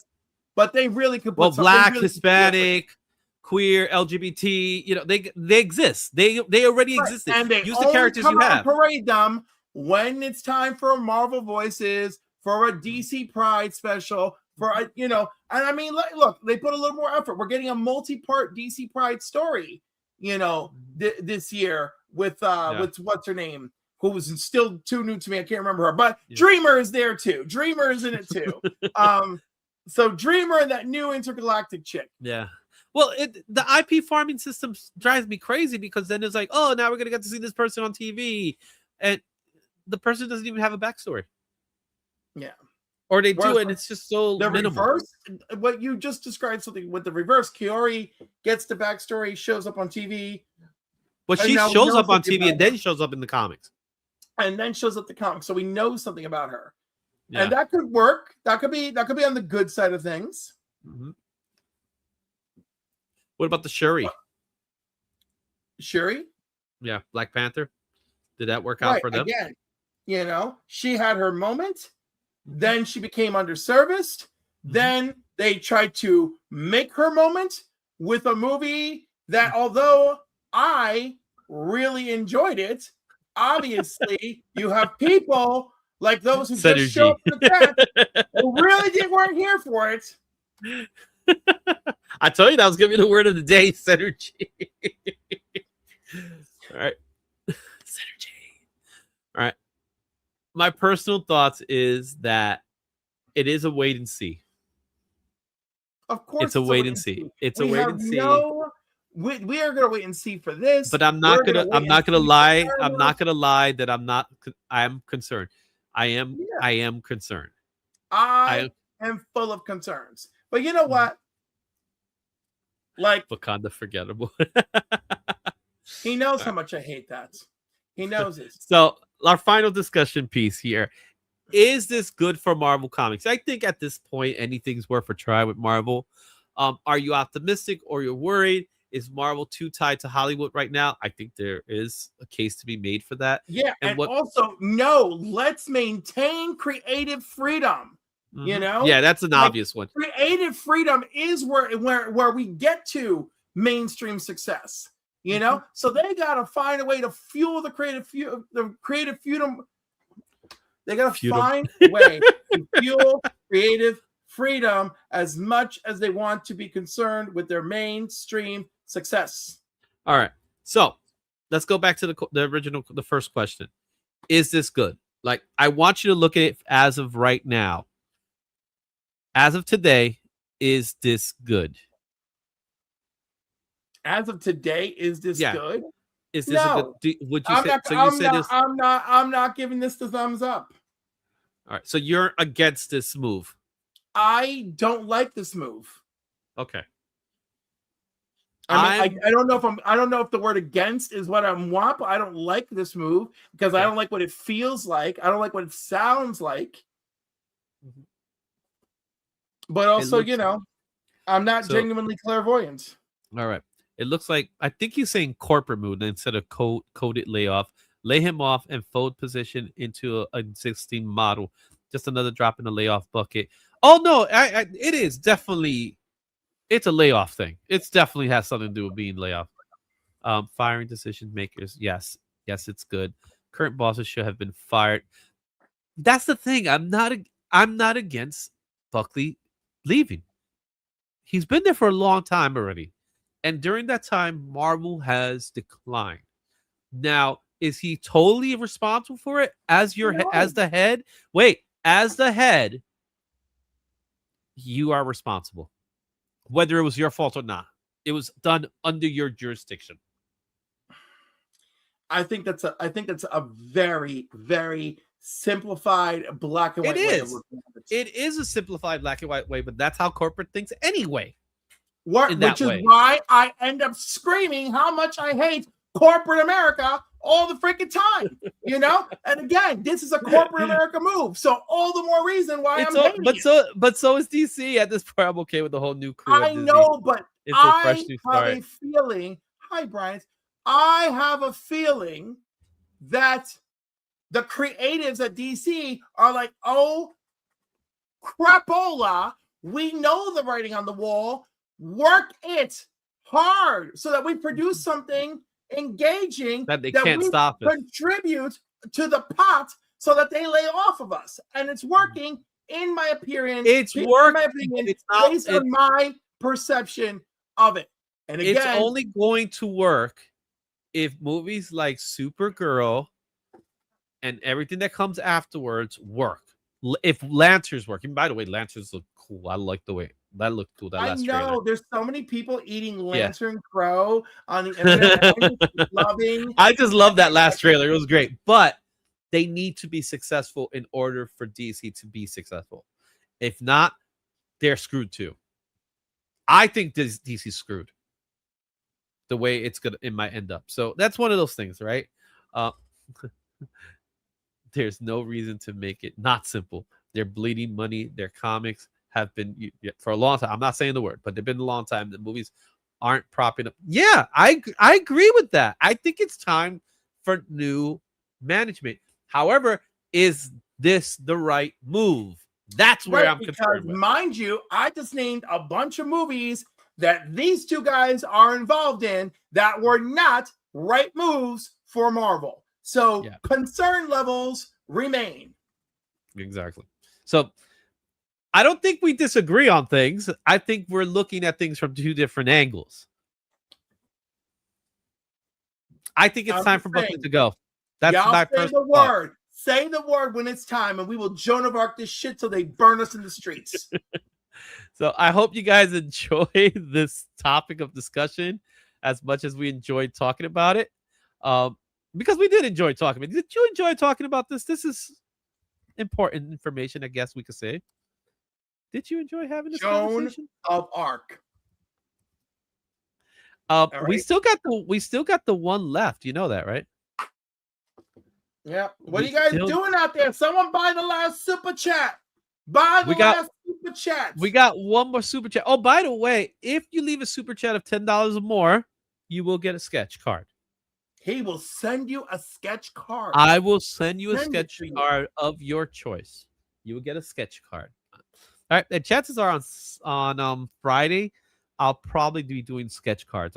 I've been thinking about doing sketch cards for the sketchy show. For the sketchy show. So the sketchy show is happening on Friday. Friday is the sketchy show. Make sure you guys hang out at the sketchy show. That's going to be this Friday, 7 p.m. Eastern, in which I will be doing some sketches. I don't know who might show up. Cliff might show up. Mark might show up. I don't know. Anybody could show up at any given time for the sketchy show. It's kind of like a little hangout as well, but it's a sketch hangout. So we don't know what Mark's do drawings and all that means. Quick, PP me, Izzy, so I can see it. Yeah, that's what I'm saying. Like, is he doing voice to text or like what's happening? I'm not sure. What does SC means? Unless he's sending something to me directly. I always try to catch the streams of my dudes. Oh, you are. Mark. How was your show, Mark? I know you had a late stream today, so. I still did a drive-by, but my chat did not go through. I even did a drive-by for Matt Likes Comics. Oh, really? Cool. Yes, because Yeah. I gotta show the love. I gotta show the love. There we go. There you go. PayPal super chat. Oh, the real heroine came through tonight. So she now I understand. PayPal me, Izzy, so I can super chat it. Exactly. It's great. All right, let's find out what it is. You ready for it? I'm ready. Because I need your attention for this one.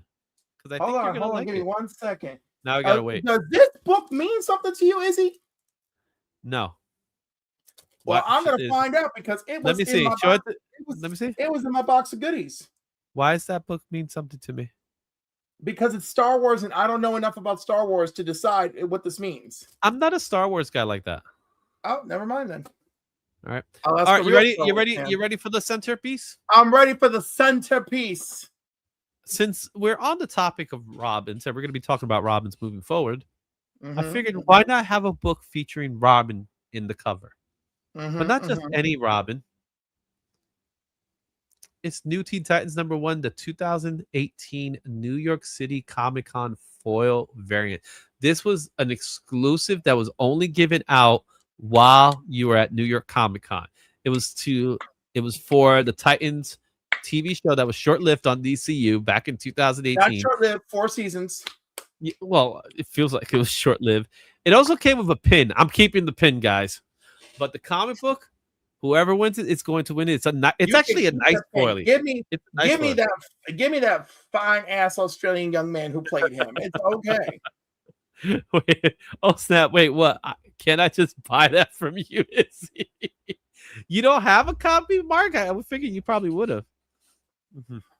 So yeah, I love that TV show. Yeah, it goes for like $40-$50 now. So I saw that. So that's going to be added, and it's, believe it or not, well, it doesn't matter if you believe it or not. I'm going to show it to you anyway. Here it is, and it's still in the foil bag that it came in. It came in a foil bag. Oh, so there it is. Yeah, but it's not a good foil bag. So it's the type of foil. I don't know if you've seen those foil bags where, oh, look at that. Oh, there you go. It's one of those foil bags that will over time will start to disintegrate. You know what I mean? Great. Mark is like, I'll send you the $40 right now. With some comic different. Look at, they're making the claim sale for it. People really want that book. All right. So it is going to go into, it's already been promised to the Rat Pack. So it's in the Rat Pack now. So all you have to do is you can leave a super chat, and no, I'm not going to PayPal you, Mark. Okay, let's get to our next topic of discussion. So being that it's the week of Absolute Batman issue number 20, and we have a list of pick another book, sell me that one. You need the money for your trip. Now we got people auctioning. Nerdy Geek's like, Nerdy, get him. I didn't know that was such a demand book. People really wanted that book. Wow. They were giving them away in New York Comic Con back in 2018. Giving them away like crazy. But there's a really cool pin. If I get a chance to show you the pin, I'll show you the pin. All right. It's time to do a spotlight. We're going to be spotlighting some Robins that came out. We're going to be doing that next. So that's going to be happening now. So it's time for some creator spotlight. The Robins.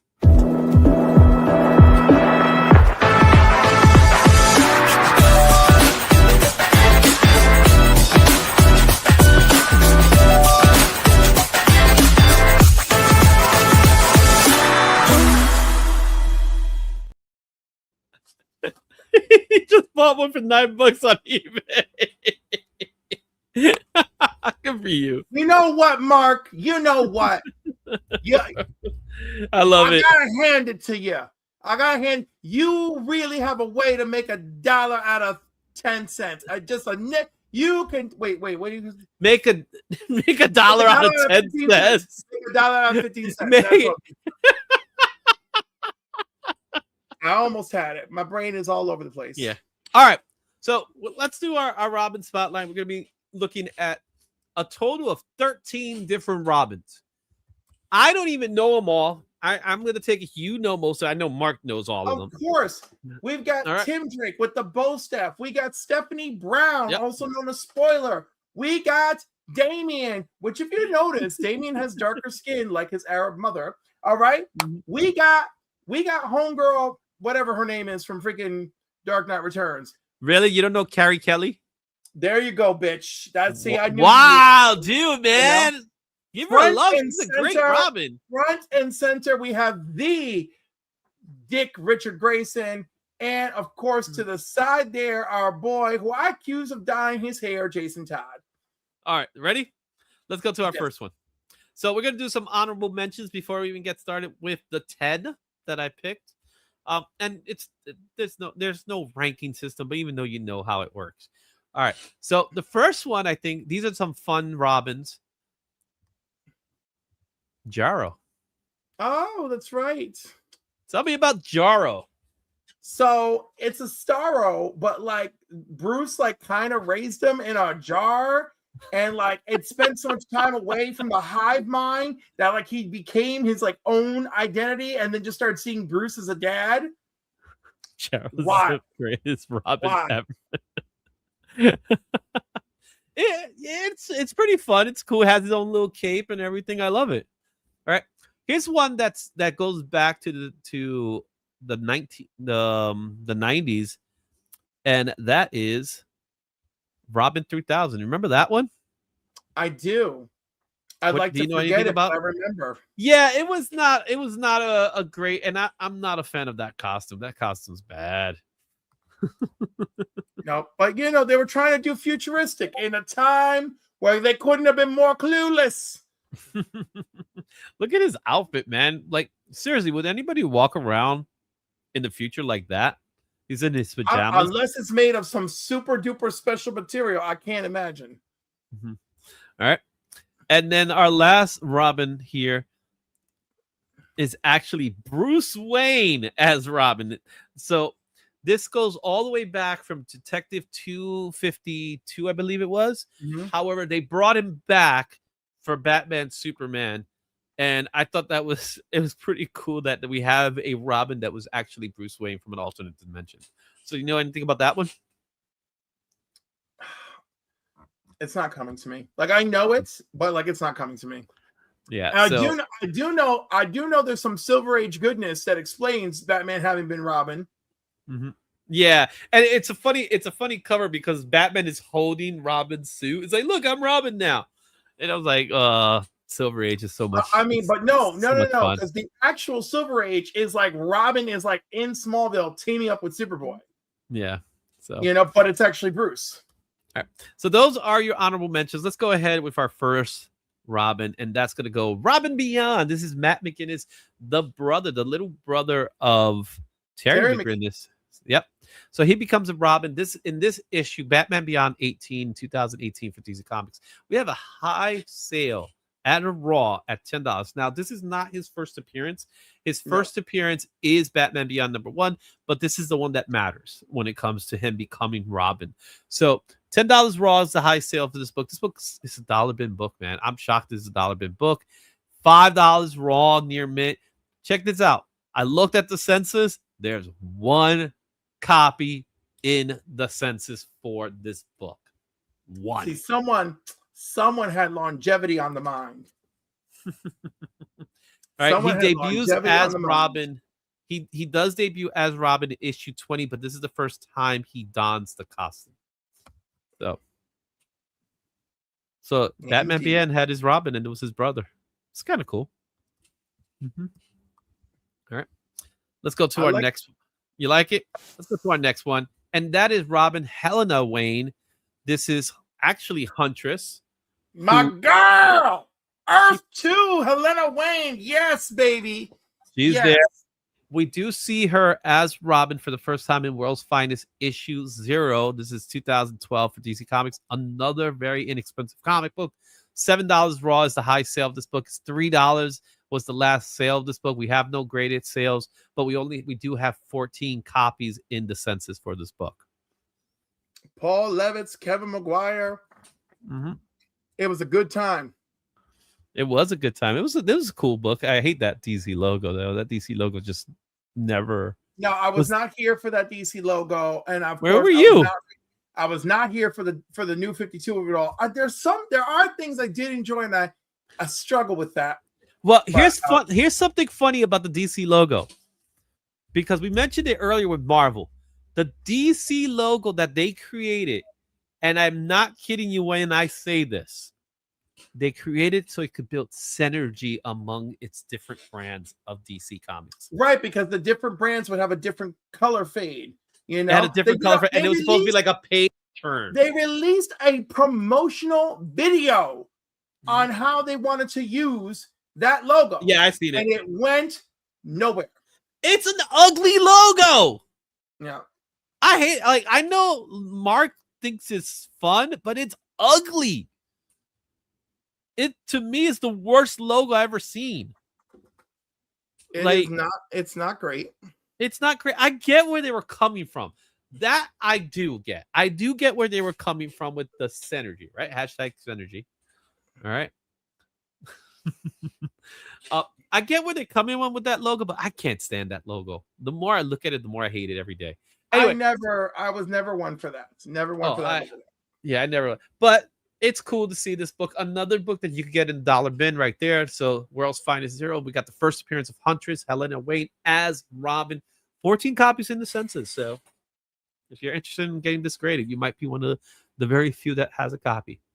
All right, going to our next book. We're going to go with Robin Duke Thomas. Yes. So we got in the time of the comic book Robins series, right? Yep. We Are Robins. Yeah, there we go. Right. We Are Robin #1, 2015, DC Comics. Another book that's very inexpensive. However, we do have a high sale at 9.4 at $30. That was in 2023. $3. Believe it or not, this book is $1. And this is a great looking cover. Believe it, because I don't. This book did not. It didn't take off, and it's not the only one that didn't really take off on its ideas and principles. Yeah, Batman Eternal. I'm looking at you because they had all sorts of Bat family up in there. You know, like Blue Jay and all that. I don't know where they're at. So he makes his first appearance as Robin in this issue, but he does have his first appearance in Batman 21 in 2013. So they planted the seed back in 2013. It wasn't until 2015 that he becomes a Robin. But he's not a traditional Robin. He's part of a street gang of Robins. Yeah, well, Duke Thomas, who is currently the Signal, if anybody's interested. Yeah, he's now is he still the Signal now? I'm very sure he is. Yeah. Mm-hmm. I'm sorry, that's a terrible name for a character, the Signal. Right. That's a terrible name. Right. That's when you know you're running out of names. I'm just saying. I mean, all these Bat characters and the Bat Signal, let's make a character for the Bat Signal. Who am I? I'm the Signal. It's a terrible name. It's just the most recent. Look at it's just in the most recent shit. As Signal. Yep. It's a gas station. Let's go to our next Robin, and that is Stephanie Brown. Stephanie Brown is an interesting because she had so many character changes, but she first made her appearance as her first appearance of Stephanie Brown is going to be Detective Comics 647. This has a high sale of $300 and 9.8. Another book that fell off the radar. Its last sale was at $8 near mint. It goes for about $12 at a fine. $120 and 9.8. And there are numerous copies in the census. There's currently 468 copies. This is her first appearance. She later becomes the Spoiler, which is probably her best character name, Yeah. because then she becomes Robin and then she becomes a Batgirl. But She made a good it's really Batgirl. she made a good Batgirl. She becomes Robin, the Girl Wonder, in Robin 126, which is a great cover by oh my god, why is Damian Scott? Yeah. So yeah. Going down the signal to get some soda, some gas, and some comic. Oh, I my have goodness. stopped at a signal station in my life. Yes. There you go, the signal. All right, what do you think about the name Spoiler? It's interesting. It grew on me. All right. Not the spoiler. Just spoiler. At the spoiler. Signal, the spoiler, the Batman. And the Robin. And he was the Batman. And the movie is called The Batman. The Batman. Our next one is the one that you forgot her name, and that's Carrie Kelly. Robin. She dons the costume, of course, in the iconic Batman The Dark Knight Returns. Hey, look, it's the Izzy with the Cliff. That could actually be a superhero named the Cliff. No. So Batman The Dark Knight Returns. Wow, what a sad time for you guys during COVID. Holy moly. Robert, so Holy. 1986 for DC Comics, $2,980 is a high sale of a 9.8, and that was in 2021. $149 and 9.2 was the last sale of this book. $82 at a very fine for this book. $858 at a 9.8 is the average now. Yeah, it is. Wow, that bubble is something. There's currently 7,246 copies of this book in the census. There's a lot of copies of this book. It is her first appearance as Robin. She takes the costume and then eventually takes the mantle. I was gonna say, isn't it the first time we meet her anyway? Yeah, it's her first appearance as well. Yeah. Mm-hmm. I like her. I thought she was a great Robin. She is an enjoyable part of that story. Yes, she is. Mm-hmm. Then we have, I had to throw him in there, Robin, Batman 1966, our good friend Burt Ward. I love this Robin. I mean, he's the Robin I grew up with. What are we going to say? He's the icon, man. How can you not add him? And of course, oddly enough, he's the sidekick I wanted to be. You know? Oh, really? You wanted to walk around with your green trunks too? Of course, I want to be. I had a Robin bathrobe, and I had the little Robin like shirt with the with the cape. With the cape. Oh, I had a Robin t-shirt. Full Superman one too. I did have a Robin t-shirt when I was a kid, and I loved my Robin t-shirt. But it was it was actually a green shirt, so the color scheme was a little different. But I love that shirt. I burned that shirt out, man, to the point that shirt had multiple holes when I was done with it. Right, but it is interesting to note that we get our first appearance of this Robin in Batman 66 that came out in 2013.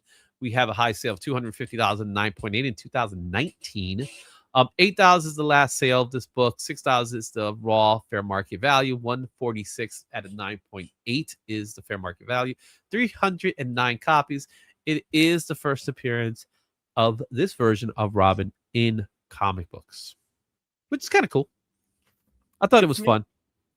It is fun. It's fun. Fun. Look at that. This is what you call synergy. This is Robin synergy. Okay, weirdo. But look. All right, let's go to our next Robin. And this is Damian Wayne. Damian Wayne Robin. This guy, talking about first appearances. Yeah. He's loaded with them. He is. All right. So, his first full appearance. Okay, I'm saying full appearance. Is Batman 656 that came out in 2006 for DC Comics. We have a high sale at a Raw. Believe it or not, a Raw high sale is $425 in 2023. That's crazy. $45 is the last sale of this book. $21 is the fair market value of this book. $116 and 9.8. There's currently 1,800 copies in the census. His official appearance of Damian Wayne as Robin was Batman Battle of the Cowl issue number 3, if you remember that one. Yeah. Right. Tony Daniel did the artwork. His first appearance. Listen, that Tony Daniel is the best part of that freaking story. Let me tell you. I wasn't too thrilled about his art style in that series. Listen, he's one. I've had a conversation. Graces in that story. Let's run with the art. Yeah. His first appearance as a baby was Batman: Son of the Demon, the graphic novel. Now, if you want to go with true first appearances, they did retcon so that Son of a Demon is now part of the continuity. It originally wasn't, but then they made it as part of it. So that's technically it's X-Men 201 with Cable, pretty much. If you go back to issue 655, people talk about that as being his first appearance, and I don't count it. This is worse than the whole conversation of 180 to 181, but this one's much worse because 657 is his first cover appearance. And 655, isn't that a cameo? It's not even a cameo, man. He's in a shadow. It's in shadow. It's a shadow. It's a silhouette of him in the very last page. I'll have to relook. But that one gets more love. That book gets more love than this one, and this is the one that's really the first appearance. So look out for it. And that one's asking for more money. But this is his first appearance. And if you really want to go any further, you go to 657 and get the first cover. Pick your poison. You know what I'm saying? Or you really want to say it's his first appearance, get Son of the Demon, which is a super cheap book. So there you have it. All right, moving on. We went through Damian. Now It's time for Timmy. It's Timmy. My personal favorite Robin is Tim Drake. Mine too. I love Tim Drake. He's always been my favorite Robin. He's the Robin I grew up with when I started reading comic books. That's the one I love. Dare I say he's probably, in my opinion, he might be the best Robin. My opinion. All right, a lot of people feel that way. He is the best detective. Batman 436 is his first appearance in 1989 for DC Comics, a high sale of 485 and 9.8 in 2021. However, this book is again another cheap book. $3 is the last sale of this book at a no grade. Book goes for about $10 at a fine, $53 and 9.6, 1,877 copies in the census. This is his first appearance. He does wear the classic Robin costume in Batman 442. Yes. Right on the cover. Did I tell you about this book? Did I tell you about how I felt about this cover? It's a phenomenal George Perez cover, by the way. Yes, it is. When I first saw this comic book, it creeped me out. There was something about it that's kind of haunting. Well, because his parents are murdered right there, and the nun. I've never it was just like a haunting cover to me. It is it's meant to be a haunting cover. Mm-hmm. Great cover, though. I love this cover. It is. And yes, I qualify as a haunting cover. Mm-hmm. All right, good stuff. Good creative team. Yeah, George Perez on the cover. You have Marv Wolfman writing it. You have Pat Broderick drawing it. John Benning doing the inks. That's a phenomenal team altogether. Yeah, no, it's a great team. And look, Batman Year 3 is a great story. All right. So that was the third Robin. It's now time to go to our second Robin, and you know who it is. Who's our second Robin? Todd. Jason Todd Robin, our dorkiest Robin of them all. This was the character that was voted on by the fans to be killed. But let's be honest, it was voted on by one guy, if you know the story. You heard about the story. There was one guy that just kept on calling to get him killed, and that's how close the margin was.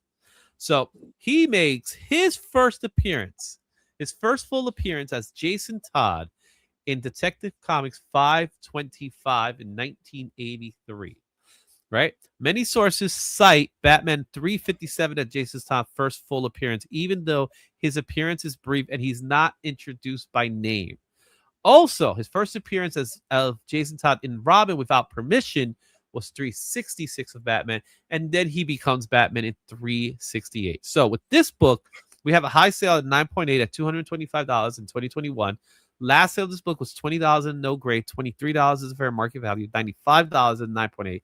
There's currently 306 copies in the census. When it comes to the Robins, they can't pinpoint he becomes Robin on the first day. And it makes sense if you look at it. It's like you get the kid, then time has to go by, and then the kid becomes a Robin. But from the moment he showed up, he was annoying. He doesn't become cool until he gets killed. I think he got progressively more annoying after Crisis on Infinite Earths when they retooled his origin. Ugh, he was bad.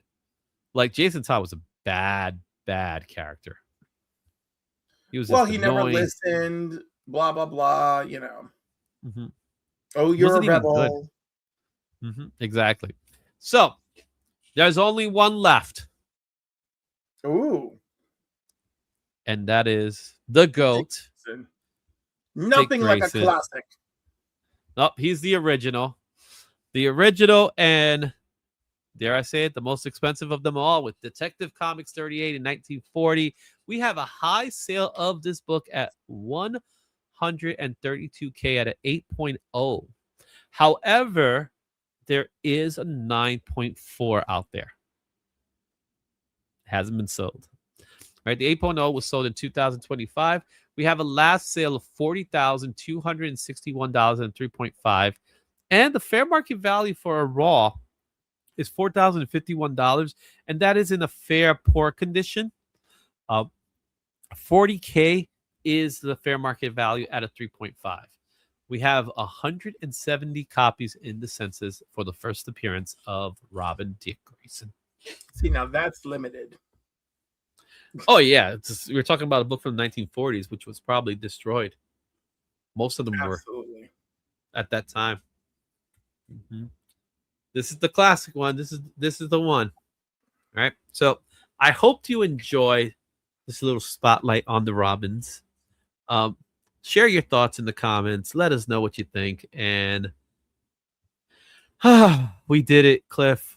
We've reached to the point where it's time for us to start talking about what's trending. And finally, I almost forgot why we were even here. I was there like, oh man, this is a long one. Well, you know, this whole Marvel. Damn you, Marvel, and your nonsense. This is a very synergetic show.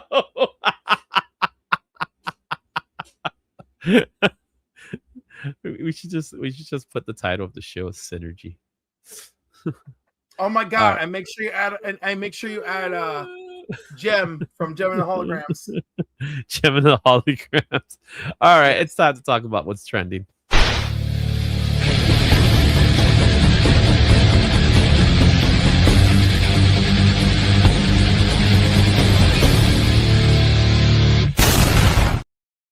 All right, with 22 people currently watching, thank you so much.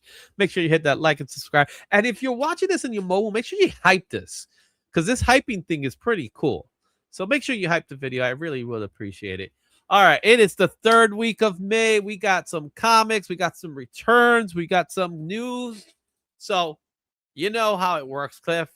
Tell me about the 4 you see.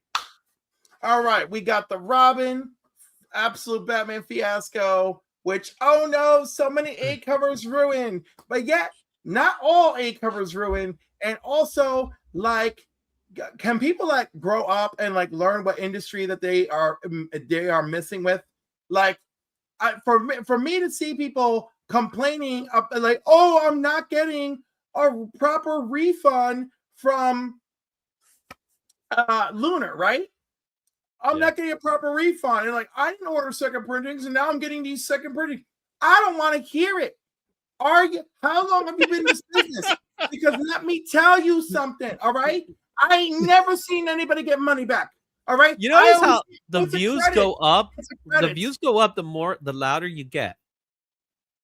We get more viewers when it gets louder. So anyhow, I do not want to, you know what I'm talking about. Don't tell me you're not messing with Lunar no more, because then you clearly didn't get into this business for any money. Okay. Well, remember back in the day when you got comics, you didn't care about spine ticks? I'm talking because I am not that person, Izzy. All right. I've never tried to flip or sell for profit. When I sell stuff, it's just to unload and just have a little cash for something else. And you heard it here first. Cliff is trying to unload.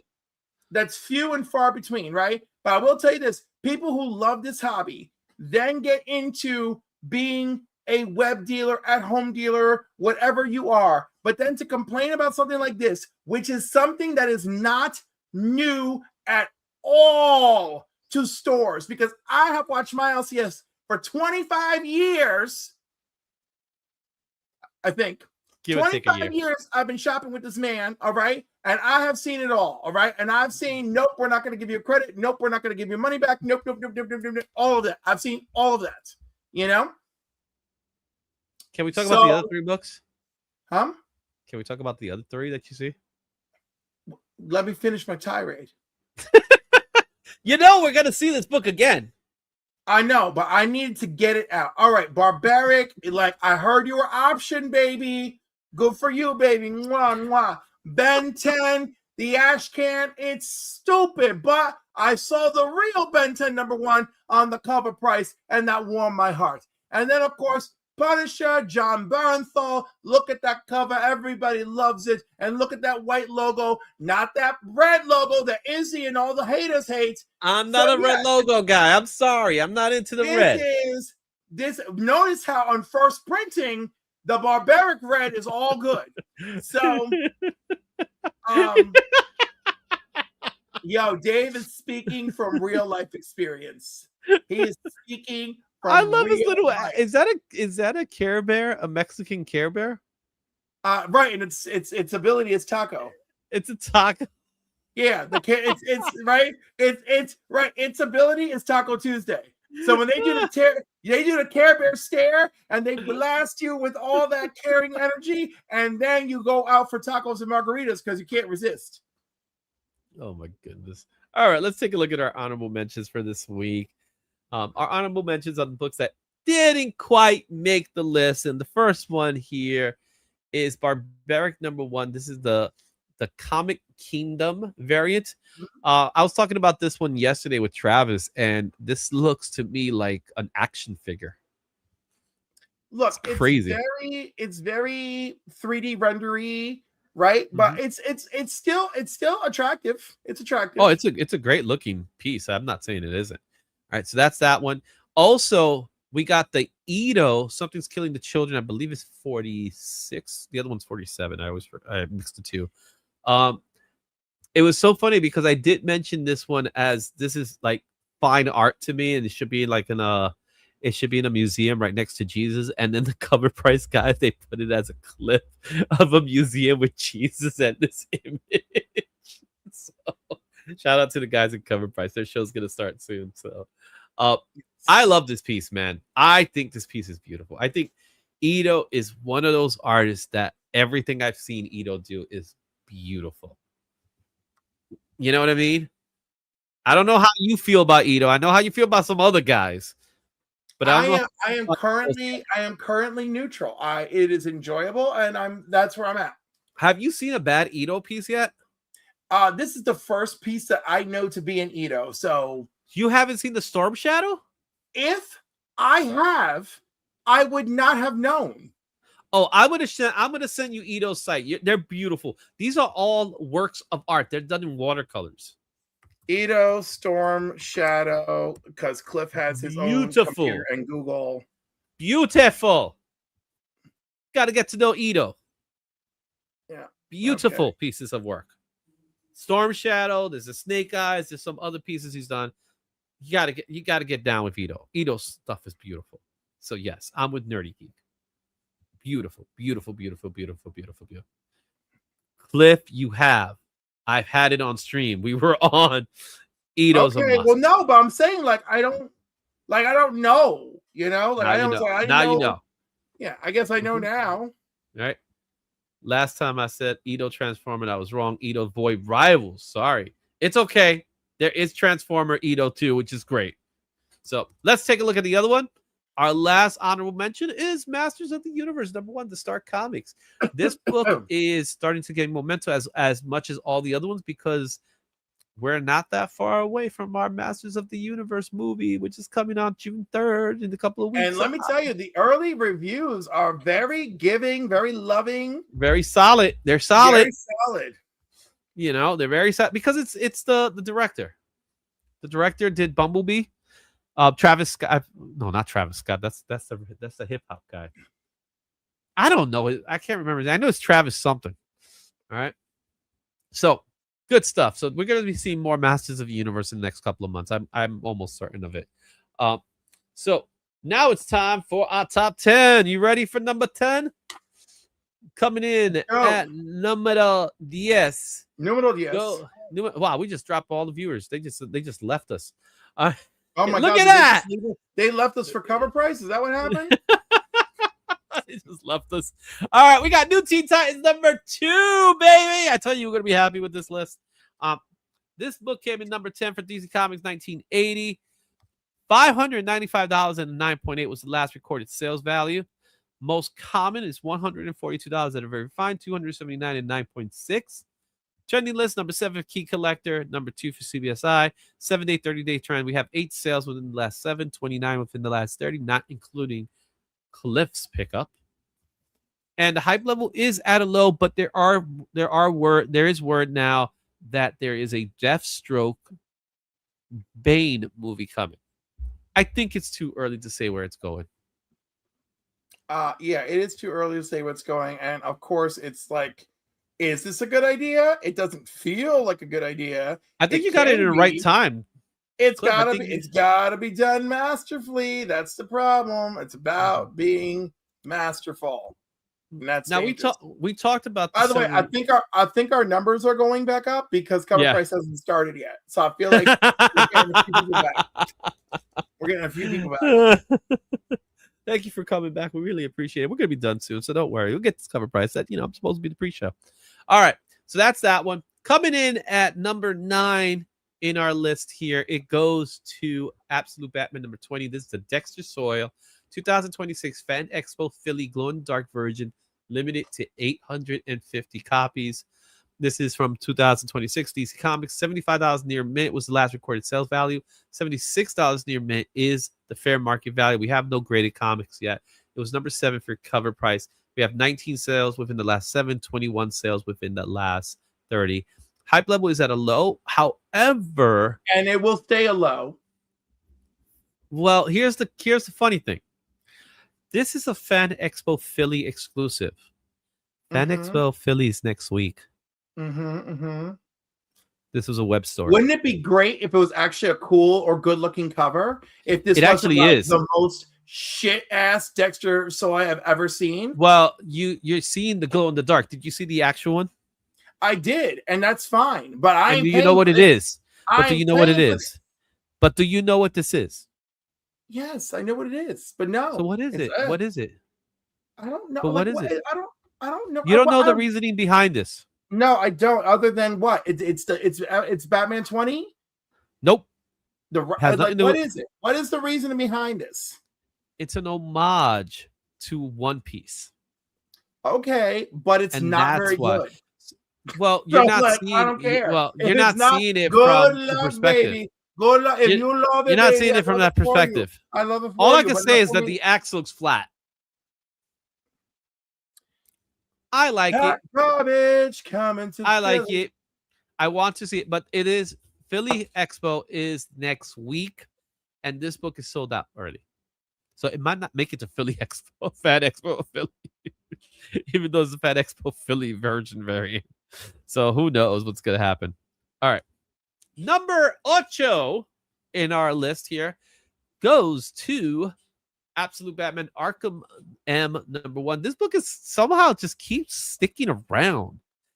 We have it's a good we have this story book, for starters. but at the same time, it's like it's just sticks around. It has no real purpose anymore right now, other than it's an Absolute Batman. origin, so I think it counts.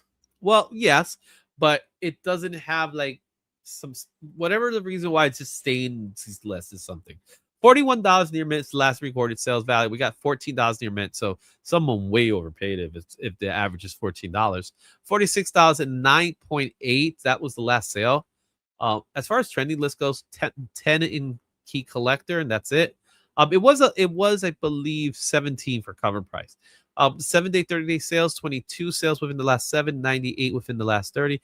The hype level is low. I don't know if this book is just sticking around. You're trying to show the book. Which one is that one? No, like this Dexter Soy with all the Robins. Oh, okay. That's a winner. This is a winner, folks. Real winner. All right. BS executed homage. No, thank you. Dexter Ready Soy, for number 7? Wrap around fan expo foil with all the Robins. Hell yeah. And Number 7 is Ben 10 #1, the Ash Can Edition. This is I did it again, 2014 from Dynamite, but it is $11 near mint. It was last recorded sales value, $13 near mint. It's a fair market value. As far as trending list goes, is number 4 for CBSI, number 10 for cover price. 7-day, 30-day sales. We got 12 sales within the last 7, 49 within the last 30. Hype level's at a medium. I think anybody who wants this really wants this. Yeah, it's not the same. So Nerdy Geek, this is not the same book. Yeah, so this no, is not I know. that. I just said that to him. I'm just typing that. Yeah, to him. this is not. This is the one with the origin. Is it the joke? It's Joker's origin. It is. It appears to be the Joker's origin. That's what it appears to be. Yeah, the annual is the one with the fascists. Right. Yes. The Nerdy Geeks. Are you confess? You said confessing. Yeah, I don't care, dude. I can only do so much. You know, I'm watching the chat. I'm discussing with you. I'm looking at my notes. I'm trying to pretend that Deathstroke. Yeah, that's the other part. Spend $60 at Fan Expo. I don't know. It's a lot. Dexter, well, at Fan Expo, the book would be like $40. I really love you, and I'm so sorry. Do not. Yeah, exactly. I can't do it. I'm not going to be able to do a creative spotlight with Dexter Soil now because of you. Mm-hmm. Anyhow, but your Robin covers, the Robins. My bad. I'm going back and forth between 3 chats. Nerdy Geek is doing love. Look at that. That's spreading the love right there. Give me multiple chats right there. Thank you so much, Nerdy. He is, and we're included. It's amazing. I know. It's fun. Coming in at number 6. We got Star Wars Shadow of Maul. This is the 1 in 10 photo, and I put asterisk next to it variant. Mm-hmm. Because it's not a photo. It's a 3D rendering. It's a 3D. It's a CGI image. It's not a photo, even that they want to call it photo. I honestly, I don't like it. $60 near mint, $67 in fair market value of this book. It's number 3 in cover price. 7-day, 30-day sales, 23 sales within the last 7, 43 within the last 30 days. Hype level's at a low. I don't think this book's gonna really last that long. It is the first appearance of this character. Oh my goodness, I said her name yesterday, but I can't remember it now. It's like 2 weeks. It don't matter. It's a Star Wars book. My faith level is a -1. It is a Star Wars first appearance. Right. Faith so level. You know how you know how that works. You know how that works. The last time a Star Wars first appearance meant something to somebody. This book. Boba Fett. This book. You're still with that book. This book once went for $15, and now no one can tell me why. Even Key Collector goes out of the way to say the issue before this and the issue after this are underprinted, but nothing to say about this book. This book is a new hero, right? So someone's introducing this book, and no one gives a damn. Just some thoughts. By the way, and I'm not really hating on Star Wars, but as far as like people like interested in like buying it because like selling, flipping, blah, blah, blah, blah, blah, like, no, go away. But for those of you who really love Star Wars, you enjoy the lore and the mythology and the characters, whatever, don't worry. You'll be able to grab this because in a week or two, it's over. Yo, it's a 1 in over. 10, and it's a 1 in 10, so it's not And a it's a 1 big in 10. ratio. It's not a big ratio. It's just No. it's going up because of the character. Yes. Buy what you love, but don't throw your money away. We're on the halfway mark of a trending list, and coming in at number 5 is Batman Vengeance of Bane, number 1 from DC Comics. $350, 9.8 was the last recorded sales value. Most common is $83 near mint. $340 at a 9.8. Trending list, number 6 for Key Collector, number 5 for CBSI. Didn't make it to cover price. Sales, we got 10 sales within the last 7 days. 51 sales within the last 30. Hype levels at a medium. This goes right back to what we were talking about just a little while ago with Deathstroke. There's a Bane connection as well. A Deathstroke Bane movie. It has the potential to be really cool. But give me the real Bane. I want the real Bane now. I do have a concern of how often can we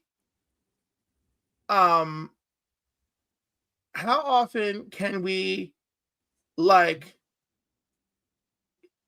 get our nipples in a twist every time there's some kind of movie announcement? Well, it wasn't a movie announcement. They have a director who is in the writing stages of it. So this is a potential director. So it's not a guaranteed director. That's a movie announcement, Izzy. Okay, I'm not here with all. It's not an official movie announcement. To his face, what does in production mean? Okay, it's not a movie announcement. There was no announcement. There was just words. Yeah, there's no announcement. Exactly. And everyone. It's an assumption. Nipples in a twist. Anyhow, nipples in a twist just because there was words. Mm-hmm. The Force will be strong with you. The Force is definitely always with me. That's for damn sure. I'm pretty sure I force pushed someone this morning. Number 4 in our list, and look at me, I'm hungry now. There it is. Punisher number 3, the Marvel Television variant cover for Marvel Comics. $23 is the last recorded sale, and that is the fair market value. We have 9.8s going for $94. This is number 6 for CBSI. And we still got some pretty high sales for this book. We have 26 sales within the last 7, but we have within the last 30, 489 copies being sold, which makes this book at a hype level at a high. Did you finally get to see the Punisher one shot? Why not, dude? It's one video. 45 minutes, bro.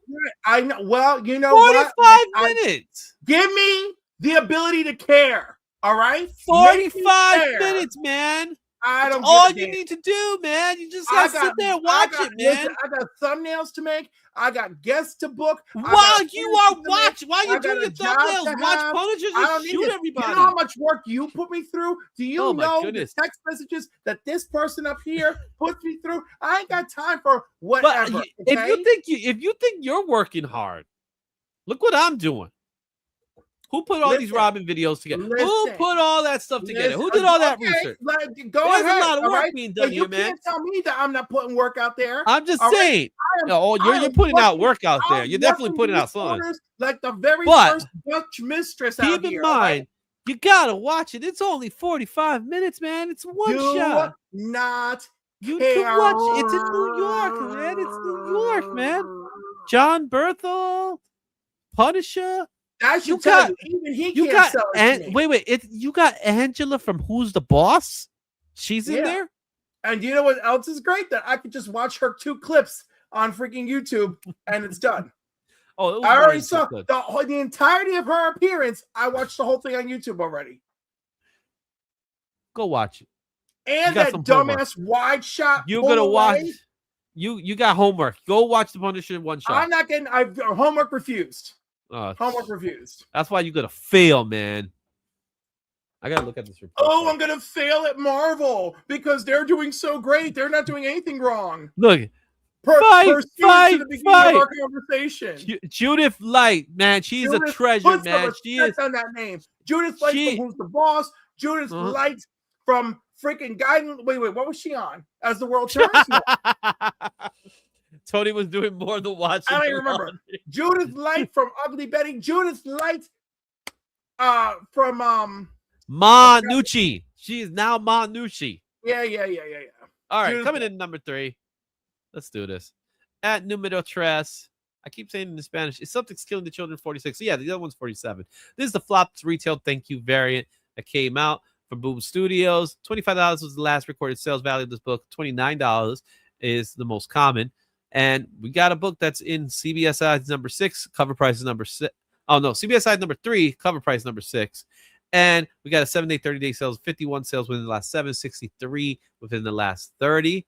Hype levels at a mid. It's cool. And we got Jim the Bag Snob in the house saying, what's up? How you doing, Jim? All right. She was judge on law. She was a judge in Law and Order. That's right, she was. Yeah. Oh, Frankie, how could you? How could you? Thumbs down on Berthol. Mona. I remember Mona. All right. What do you think about this one? I love flops. He currently can do no wrong in my book. 10 out of 10, no notes. Wow. But yet I give you Ito and you like, But flops you love. Ito was lovely. Ito was Mhm. lovely. Dexter Yeah. did some great Robins on a cover that no one's talking about. Okay. And That cover, I know which cover you're talking about, and it's gonna be. Trust me, people gotta get it.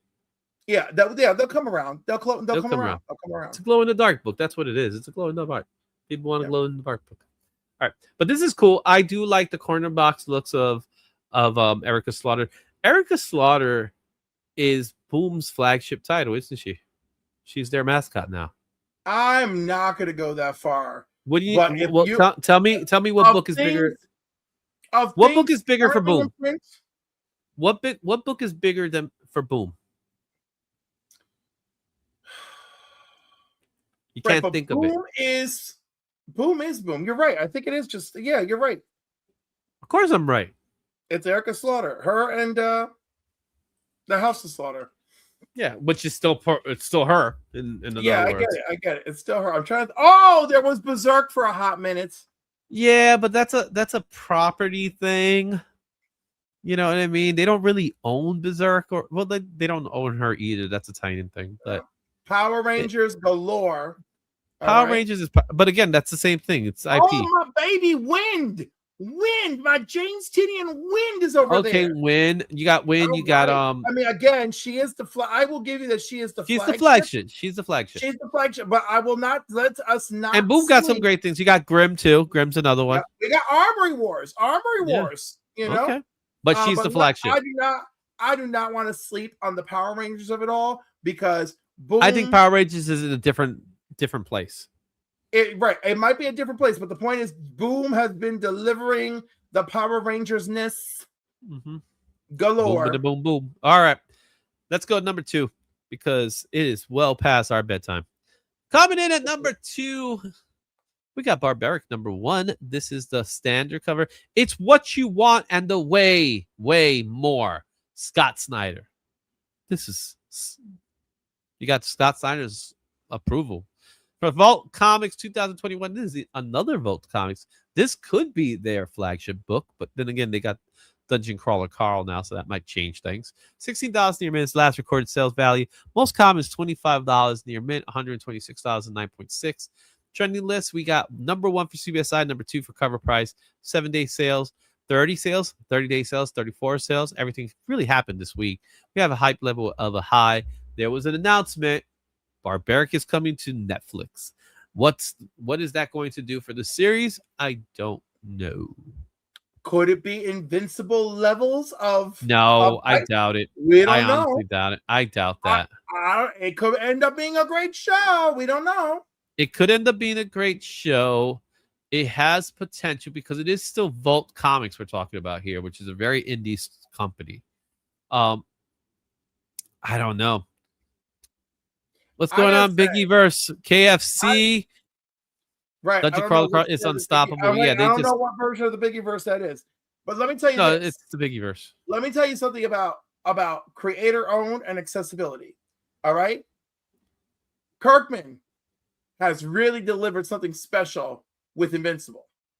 All right. Mm-hmm. And then on top of that, if you go to your retailer and say, I want to read something just like this. Mhm. All them trades are available. And it's Oh, oh, you want to read about Conquest? Volume whatever, Conquest. Like that, like there is no, oh, Spider-Man's a little bit of this and a little bit of that, whatever. No, Invincible's like, nope, this is it right here. This is all right you get here. too. Yeah. And it's complete. So, it has and a beginning, again- middle, end. And again, why can he do it and do it so well? Because creator owned. All right. Because it isn't, the life isn't sucked right out of the marrow isn't sucked right out of the bone by a massive corporation. But we're not talking about Kirkman. We're talking about Barbaric here. Listen, I have enough passion for everything. So can Barbaric do it? I believe Barbaric can do it because it's not impossible. All right. There you I go. hope they do it. And that is number 2. And coming in, ready for that rant? Or he probably said it already. I probably said it already. I'm pretty sure you said it already. Coming in at number 1 is the book that everybody wants the perfect copy, but they can't seem to find it. And that is Absolute Batman, issue number 20, the cover A, featuring the Robins, that just came out. It's going for $15, near mint with an asterisk. Yeah, gotta tell you, don't be a dummy. There were plenty of $4.99 versions still on eBay. Don't Most be common ridiculous. fair market value is $10 near mint, $64 and 9.8. Where's Number Mark when I one need for him? number 1 for key collector, number 10 for CBSI, number 1 for cover price. We have a 7-day, 30-day sales of 195 copies within the last 7, 573 within the last 30. Yeah, the hype level's high. Boo! Damage! Boo! The copy I actually have is not bad. I think mine may be pressable, which is quite possible. The curiosity factor I have is, once these books go to CGC, what are they going to do with it? Right, because CGC is kind of being quiet about it, aren't they? Well, CGC is not sharing their plan of action. They are aware of it because they've been made aware by DC. DC slash Lunar said we're making them aware, right? So we have that. So when a 9 point, so do you think we'll see a 9.9 or a 10 of this book? It's not impossible, because we must remember that although there were many damaged books, this one being a huge target, Firestorm, the A cover, and also Barbara Gordon, Absolute Flash, right? Mostly all the DC Gordon, books. Yeah, and no, Absolute Martian Manhunter and Barbara Gordon in Prison, or Barbara Gordon Breakout, whatever we're calling Breakout. it. Yeah, you make me break out. Those all took a beating. Obviously, all eyes went to this. Well, yeah, it's the biggest book of the bunch. Whatever. Yeah, I don't know. I wish I had more to say. Actually, my biggest upset is the fact that there's some retailers out there, or online store, whatever we're calling them. Everybody has a different name, every freaking name of the week. You're a retailer, damn it. You're retailing this book. That them complaining was like so stupid to me, because I was like, I know a dude, by the way, in Palisades, right? He pulled that crap. He got real pissed off with Lunar, like early on, right? And he's like, that's it. Yeah. I'm tired of this. I'm not carrying that anymore. He was out of business like that. Yeah. Because he wasn't carrying any titles from Lunar, you know? And don't even get me started on another dude who just wasn't getting any new comics. Lunar's like the biggest one. You got Lunar and Penguin, so yeah, it's not that, talking about monopolies. Like you want DC books and you want other Lunar exclusives, you need Lunar. And the same thing goes for Marvel and Penguin, you know? Yeah. So those are, and it's not like they're both doing it, right? So that's one thing. If both Lunar and Penguin were distributing, that'd be something. They're the sole distributors. Yes, they are. And by the way, I want to remind that's monopoly in my mind. I want to remind everybody, because this is to the retailers who are upset. I want to remind you what Lunar is doing for you with this Absolute Batman is 1,000 times more than Penguin did for you with Ultimate Endgame. Mm-hmm. Oh yeah, Just Ultimate NA. They kind of they danced around it. They didn't really address the issue, and they never really solved the problem. They never solved the problem. No, They didn't. just That's let what I'm it they saying. just let it cool, they just let it cool off. Right here, 1,000 times more than what Marvel / Penguin did for you. So, will this book be in the list next week? Only time will tell. But I want to know your thoughts. Look at how Robin's looking at Robin. Which books do And you shock. Listen. If this comic had come out back in '66 at this level of detail and everything, Burt Ward would have been like, I don't even know what I'm looking at. Holy spine chicks, Batman. Yeah. Guys, we want to know your thoughts in the comments. Please let us know and stay tuned for next week ranking. Will Absolute Batman 20 be on this list? Will it be back? Who knows? Will there be other books that come back damaged? Will we get the Barbara Gordon in the list? Who knows? Only time will tell. But until then, guys, that is the list. And Cliff, we went over today, man. Thank you, Marvel Comics, for that. I don't thank them. I mean, I honest to God, I got to the point where I'm like, oh my God. I wrote into the chat. I'm like, are y'all tired? Are you okay with it? Like, if this is too much, you let us know. But apparently they loved it. So, but they did get tired when it got to the trending. So I get it. Yeah. Well, also they were abandoning us for other shows. So I get it. I understand. Yeah. It's like I get. I watched your price. Cover Price and we work together, so I know, but that's what I have to go for the ride. Guilty Corgi, I love you, baby. I love you, baby. Guys, we're gonna let you go. Don't forget, I do have a poll that I would love you guys, if you haven't done so yet. I have a poll that I would love you guys to do. Don't fight. What do you mean don't fight? That's the best part of our lives. Please go to this poll here. Who said don't fight? So I'm still here, kids. Don't fight. DVA. DVH, you gotta tell us in advance if you're not enjoying the fighting. I think you are, because you didn't say nothing back then. So make sure you go into the poll. I'm running the poll not on IG, and I'm also running it on here, asking the question: if you are, a condom fandom, if you could only pick one, what type of comic fan are you? Are you a reader, a collector, investor, or a community fan? I want to know what it is. So, because I'm working on a major project. This is a big project that I'm working on. Big. When I say big, it's big. So, I'm looking forward to hearing your response. So, thank you so much, guys. Make sure you hit that like and subscribe. Make sure you hype this video. Tell your friends about the IzzyVerse. Tell your friends about Cliff on Comics. Make sure you share the love. Dennis Fink this Sunday, Cliff on Comics. That's right. And this Friday, don't forget this Friday. What are we doing on Friday? I know what we're doing on Friday. We're having a sketchy show. Yep, that's right. DVH, you love it. Friday, 7 p.m. Eastern. I'll be doing some sketches. I might be doing some sketch cards this time around. And if you are going to Heroes Con, I'm still accepting commissions. So if you want a good piece and you gotta be a Heroes Con and you're interested, go stop by. Make sure you do it. I don't have a table number just yet, but I do have my name on the list already. So we'll see you guys at the next show. I want to tell you guys, I love you. I can't wait for next week and all that good stuff. So let's leave it with a nice little applause.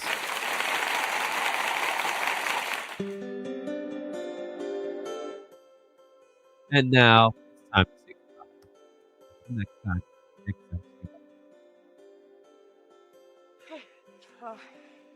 I think this is it. I think you're about to go home. Okay. Thank you. Thank you. Thank you. Thank you! Thank you. Thank you. Thank you. Thank you. Oh, thank you. Thank you. Thank you. Thank you. Thank you. Thank you. Thank you. Thank you. Thank you. Thank you. Thank you. Thank you. Thank you. Thank you. I never said thank you.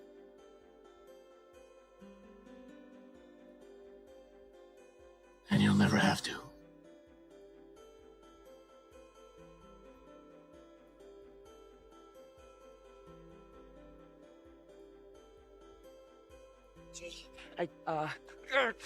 Thank you, thank you, thank you, thank you.